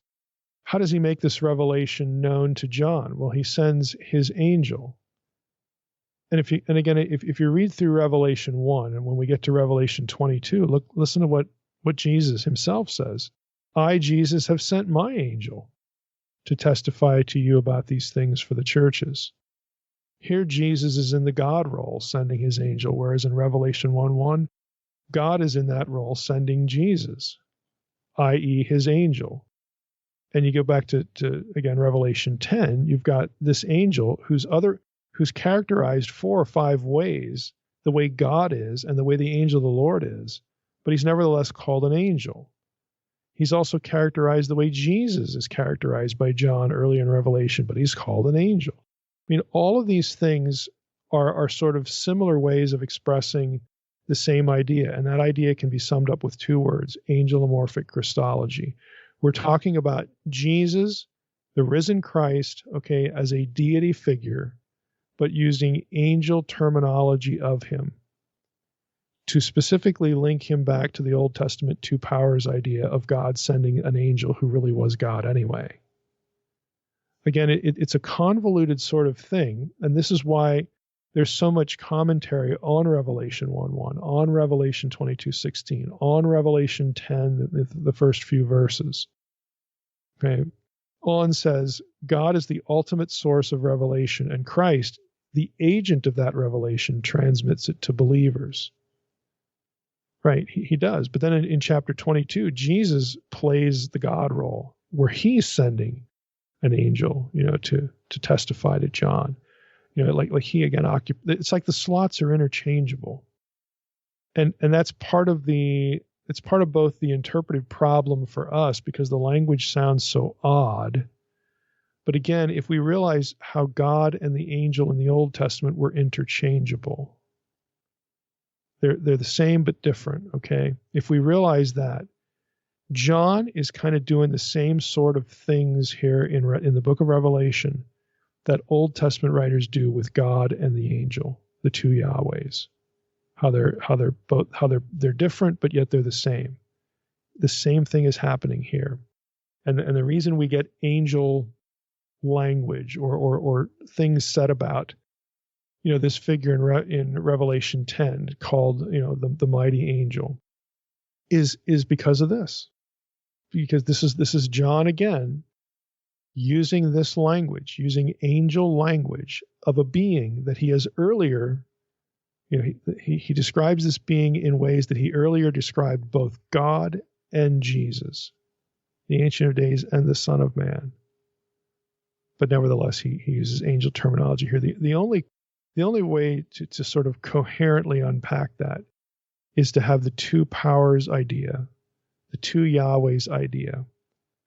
Okay, God and his angel both being God, but yet different, persons. Again, this Godhead thinking back in the Old Testament. It's the only way you can unravel this and make some sense out of it. So this is what I'm suggesting, that we have going on here. Now, the angel here is not named, and I agree with On that Charles should not assume that it's Gabriel, because even if you go back into Daniel, which we're going to do here in a moment, Gabriel is not the highest authority. He is not an angel that gets described in deity terms. There is another unidentified man. Okay. Daniel actually uses the term man. Okay. There's another unidentified man in the heavens, the heavenlies, who is above Gabriel and Michael, that gets described some of these ways. So I'm gonna defer here to my angels book. I'm going to read you some sections of my angels book. This is, if you have the book, it's pages 72 and 73. And you'll see how Gabriel has a lesser status. There's something, someone, some man, heavenly man, who is above him and above Michael too. So in Daniel 8:15 through 26, a man comes to assist Daniel in understanding the vision that Daniel's having. It says this: "When I, Daniel, had seen the vision, I sought to understand it. And behold, there stood before me one having the appearance of a man. And I heard a man's voice between the banks of the Ulai," this river, between the banks of this river. "And the voice called, Gabriel, make this man understand the vision." So this unidentified man is speaking to Gabriel. He's commanding Gabriel to help Daniel make sense of the vision. "So he came near where I stood, and when he came, I was frightened and fell on my face. But he said to me, 'Understand, O Son of Man, that the vision is for the time of the end.'" That's Daniel 8:15 through 17. Now, the description of this assistance is the focus here, and its wording will prompt us to return to the phrase "Prince of the Host" used elsewhere in Daniel. We'll return to that. The man Daniel sees turns out to be, again, the man who comes to him, is Gabriel, because Gabriel is commanded by this other man, to explain things to Daniel. Okay, so this man that comes to Daniel is Gabriel, but Gabriel is commanded to speak to Daniel by the voice of another man, emanating from between the banks of the Ulai River, where Daniel had been overcome by the vision. Daniel 8:2. The unseen man is superior to Gabriel because he commands him. Gabriel appears to Daniel to interpret a subsequent vision in Daniel 9:20 through 23, and in Daniel 10, verses 4 through 6 and 9 through 21. The prophet Daniel once again sees a vision involving a glorious man clothed in linen, and it reads this. Okay, so here's some sections in Daniel 10.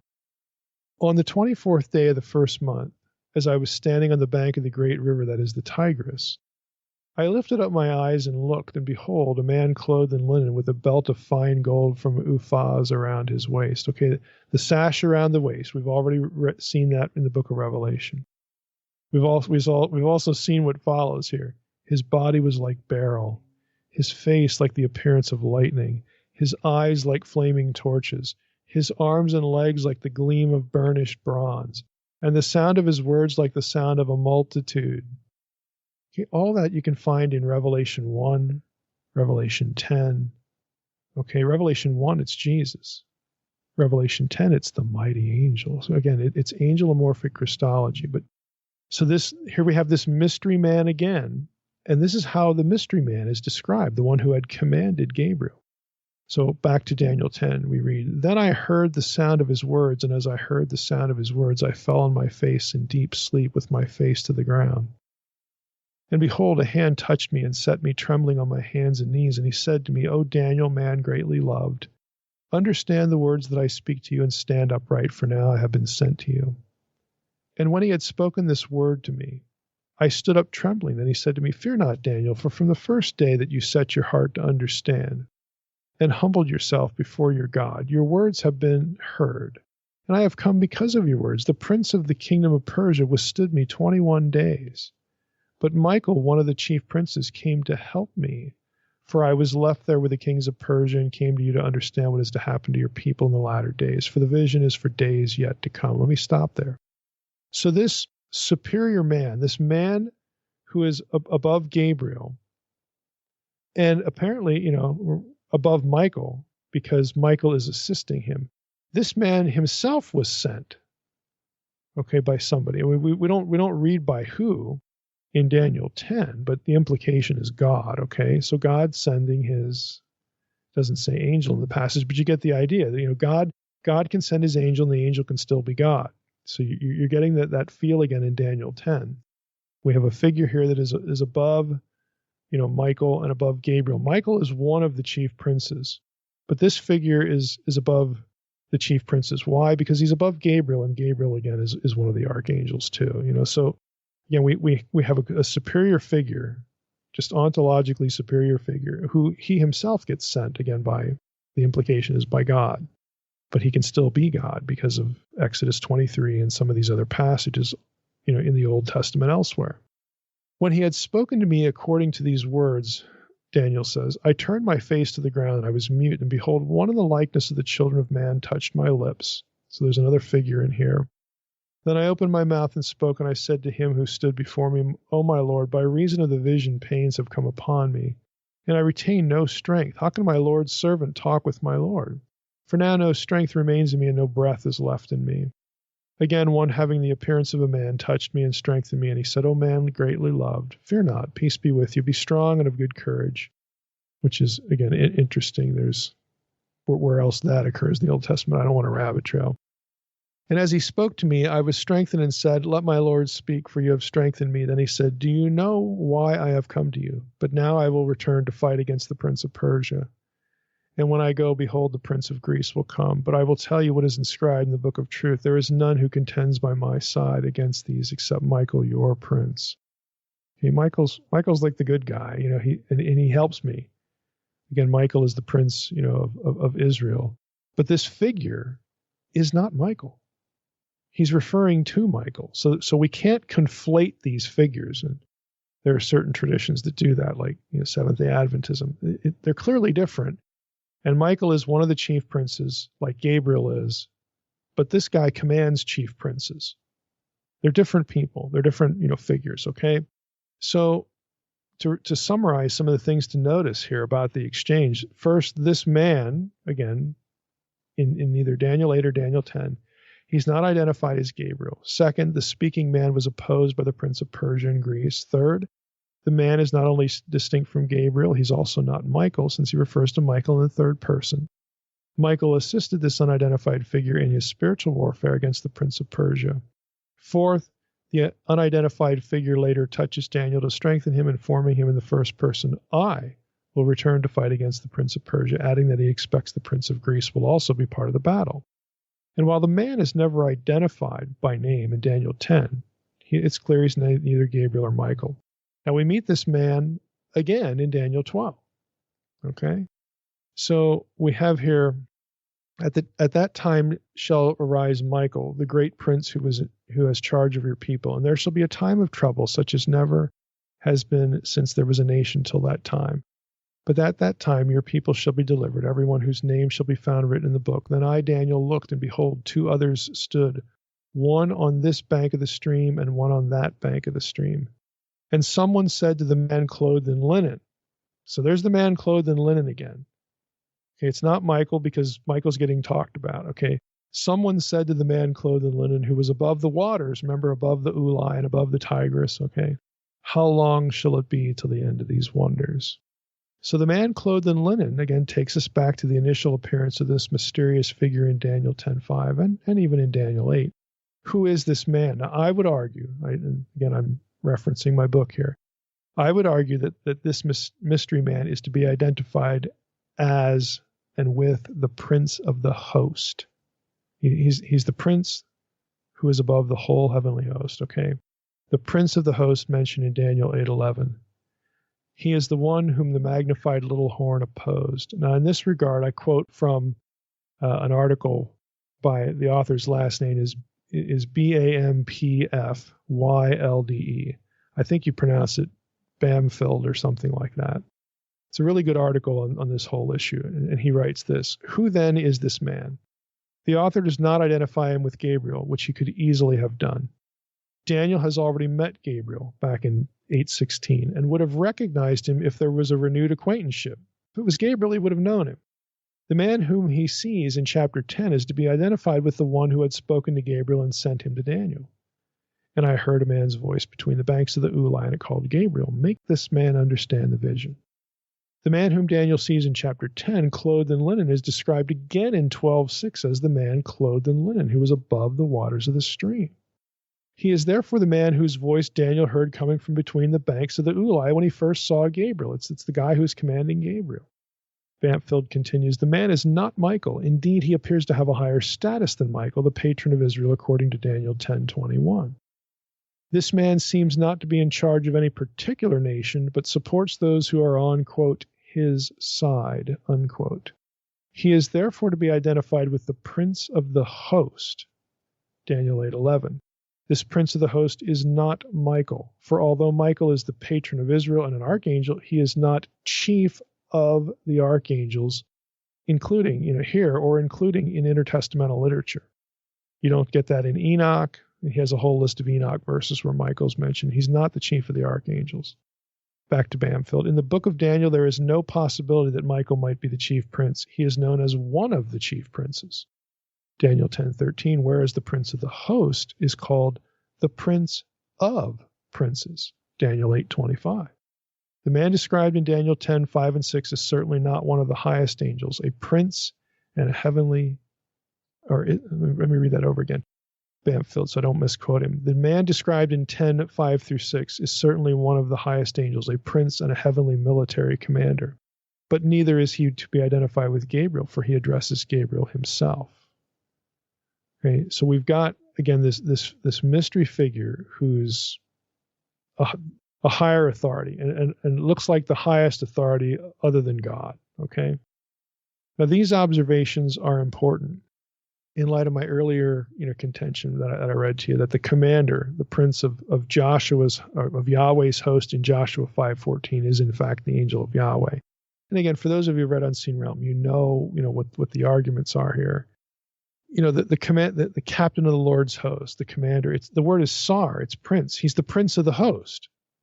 Just like the guy in Daniel, the prince of princes, the prince of the host. And in Joshua 5:14, the key phrase is, when Joshua has this conversation with, the captain, the prince of the Lord's host, he's standing there with the drawn sword in his hand. Okay.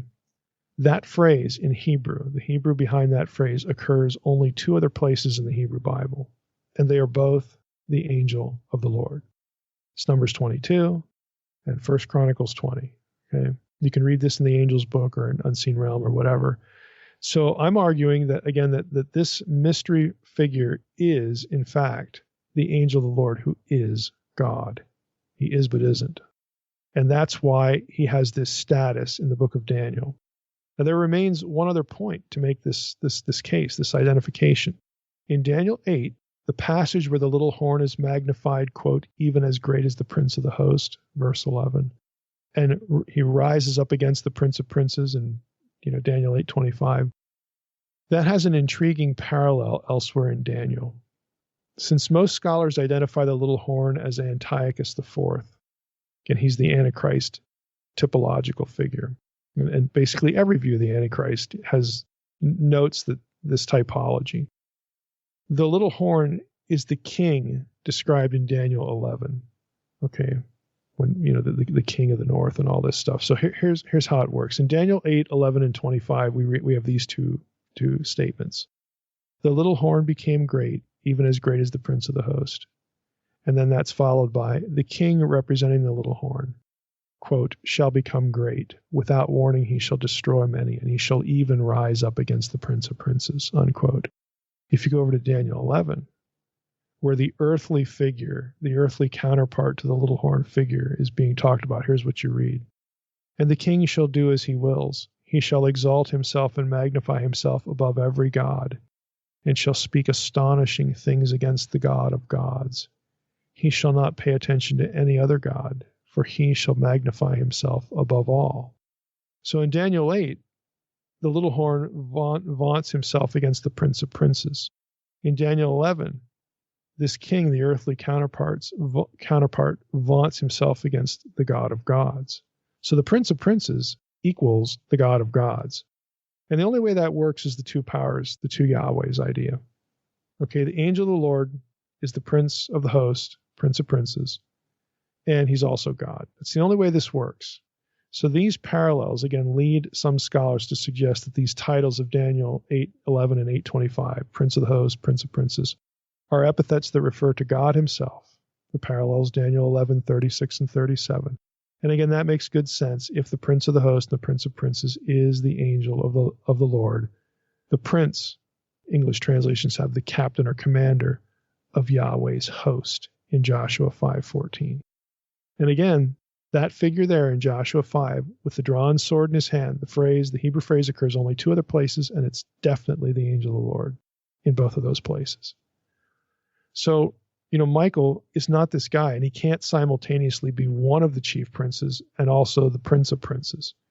It doesn't work for Michael. You need a figure higher than Michael. Now, all of that, we take back to Revelation 10. What we're doing here is showing how you can have an angel described as deity in the Old Testament. We've got Exodus 23. You got the Daniel passages here. You've got Joshua 5. And again, if you've read Unseen Realm, you know about the other, Genesis 31. There's one of these. Genesis 48. In Genesis 31, I am the God. The angel says, I am the God of Bethel. I mean, like how clear is that? In Genesis 48, Jacob's, prayer, for Joseph's kids.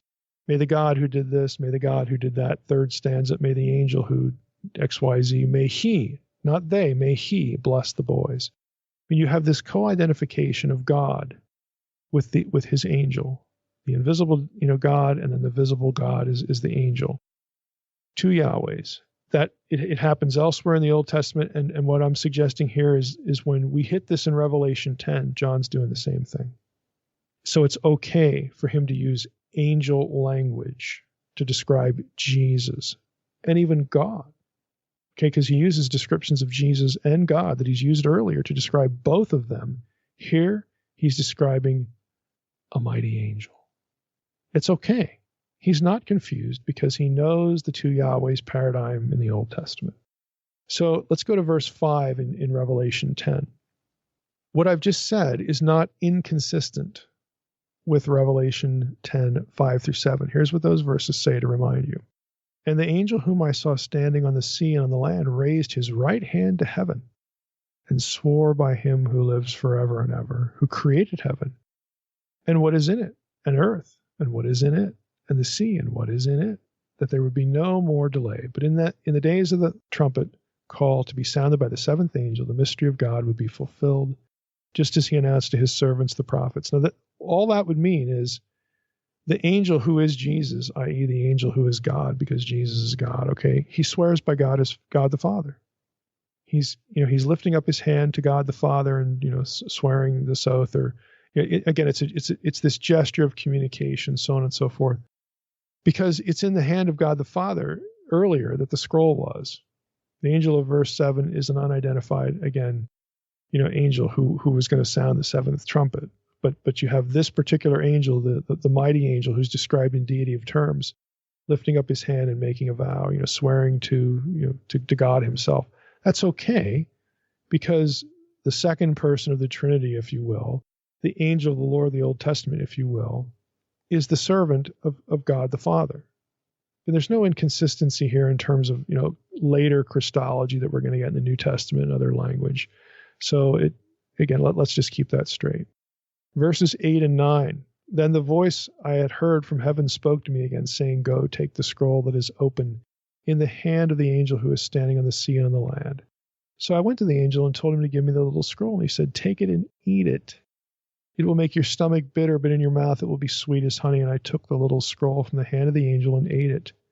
And it was sweet as honey in my mouth, but when I had eaten it, my stomach was made bitter. And I was told, and this wraps up the chapter, you must again prophesy about many peoples and nations and languages and kings.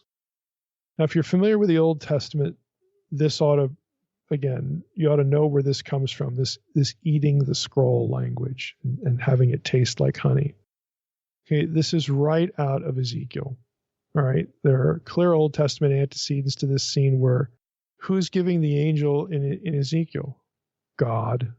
Who's giving the scroll to John in Revelation 10? The angel. Is there a contradiction? No. This is another reason why the angel is described in deity terms. Okay, the angel who is Jesus. It's angelomorphic Christology. It's Godhead language. Now, Beale and McDonough comment on these last few verses here about the scroll and eating the scroll. They say this: the precise reference for eating the scroll is clearly Ezekiel 2:8, all the way to Ezekiel 3:3, that whole section. Ezekiel is called to warn Israel about their impending doom if they do not repent of their unbelief and idolatry. He is to preach so that the nation will, quote, know that a prophet has been among them, unquote. But also he is told that Israel, quote, will not be willing to listen to his message, unquote, because the whole house of Israel has a hard forehead and a stiff neck. That whole thing is a quote. Therefore, his message is primarily one of judgment. And back in Ezekiel, it's a judgment message. This is explicitly emphasized by the description of the scroll. Quote, it was written on the front and back, and written on it were lamentations and mourning and woe. That's Ezekiel 2:10. However, there will be a remnant who will respond and repent in the book of Ezekiel. It's Ezekiel 3:20, Ezekiel 9:4-6, Ezekiel 14:21 and 23. The prophet's eating of the scroll signifies his identification with its message. The sweet taste of the scroll alludes to the life-sustaining attribute of God's word that empowers the prophet to carry out his task. And they reference here Deuteronomy 8:3. And to the positive and joyous effect that God's words have in instructing and guiding those who submit to them. For instance, Psalm 19:7-11. Although Ezekiel's task is a sober one, he takes pleasure in the message of woe because it is God's will, which is good and holy. However, he does not contemplate this pleasure for long, since he focuses on the overall purpose of his call to announce judgment. Although Ezekiel does not refer to the scroll as being bitter in his stomach, he does refer to the scroll's lamentations and mourning and woe. That's again Ezekiel 2:10, which elicited in him a bitter response, Ezekiel 3:14, after he ate it. The bitterness is in response to either his grief over Israel's impending doom or his anger over their refusal to repent. Notable parallels are also found in Jeremiah 6:10 and 11, and especially Jeremiah 15:16 and 17, which reads, your words were found, and I ate them, and your words became for me a joy and delight of my heart. You filled me with anger, unquote. In context, the delight and anger of God's words that Jeremiah eats refer respectively to the prophet's own comfort and the judgment of his enemies. And interestingly enough, the Septuagint, they point out, Beale and McDonough point out, the Septuagint of Jeremiah, again in this passage, has instead of anger, and this is the Septuagint, the Masoretic text, traditional text, has you filled me with anger. The Septuagint has you filled me with pikria, which is a Greek word that means bitterness, which is the nominal form of the verb used in Revelation 10, 9, and 10. So I'll stop there with Beale and McDonough. There are clear connections back to Ezekiel and to Jeremiah about this language of Revelation 10 about the scroll. And the point to recognize as we wrap up here, the point to recognize is who gave Ezekiel the scroll? Who gave the words to Jeremiah? Whose words were they that he ate? And the answer to both of those is God. Who is giving the scroll to John in Revelation 10? The mighty angel. The mighty angel who is described the way Jesus is described earlier in the book of Revelation, and the mighty angel who is described the way God is described earlier in the book of Revelation and in the Old Testament, in the form of God the Father, and also God the Father in theophany, but also God as the angel of the Lord. So what we have here, again, I'm not going to pretend it's not a little difficult to wrap your mind around. And I've said in Unseen Realm and in other books, this, again, if we were just in the Old Testament, this is where Trinitarian thinking comes in. I mean, the Spirit gets looped into this matrix of ideas here in other passages, not in this one. or the Daniel passages. But the Spirit will get talked about in the same angel and God language in other passages in the Old Testament. This is the pull. These kind of passages where you have two figures, and if the Spirit's looped in, then you have three, that are different, but yet they get talked about in the same way, okay, as deity, as God. This is actually where Godhead thinking originates and comes from, and hence where Trinitarian theology really comes from. It's not really the formulaic expressions, Father, Son, and Holy Ghost, like in the Great Commission or something like that. I mean, those presume the idea, but as far as the theology of the idea, it is not something that just pops into existence in the New Testament. It has deep Old Testament roots. And again, if you've read Unseen Realm, if you maybe watched my Two Powers presentation on YouTube, you will also know that Second Temple Jewish texts do the same thing. You will also know about Alan Siegel's book, 1977 book. It was a seminal work at the time called The Two Powers in Heaven. What Siegel had, he was a professor of Judaic studies and rabbinic studies. He passed away a few years ago, but he had a simple question. Since all these Jewish texts in the Second Temple period, we have a number of Jewish texts that speak of two Yahweh figures, or will identify Yahweh as a man or this angel while still being Yahweh invisible. When did Judaism lose this theology? Because it's not taught. It's not taught today. And Siegel, again, his work basically established that this is an example of a point of Jewish doctrine that was later declared a heresy by Jews, by Jewish religious authorities in the 2nd century AD. Okay, that's what Siegel's book is about. He's not an evangelical Christian. He was a Jew, and a serious one, and a well-known rabbinic scholar. Again, you probably also know about Daniel Boyarin's work in this area. Maybe Benjamin Sommer, The Bodies of God, how in the ancient Near East, you can have God be more than one person at the same time. You can have a deity be different deities, but the same deity at the same time.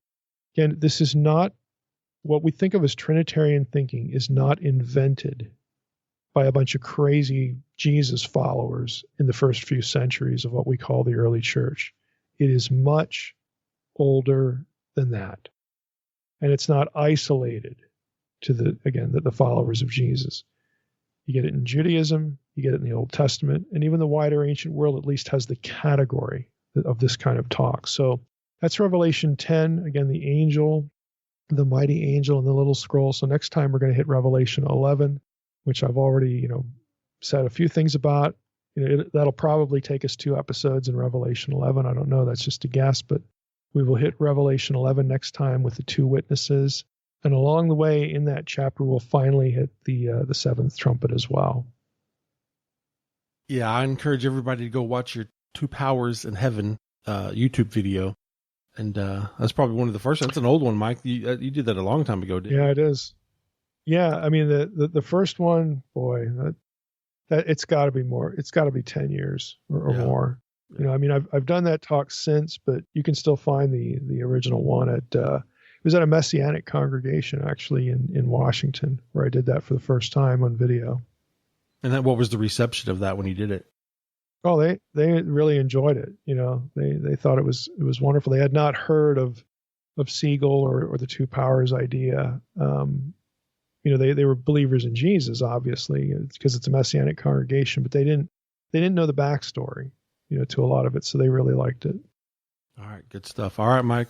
Well, we're going to be taking a break from Revelation, and we're going to have actually an interview. I believe Mike Bird is next on deck, and then a Q&A, and then we'll get into chapter 11 for Revelation. So looking forward to that interview. And with that, Mike, I want to thank you, everybody, for listening to the Naked Bible Podcast. God bless.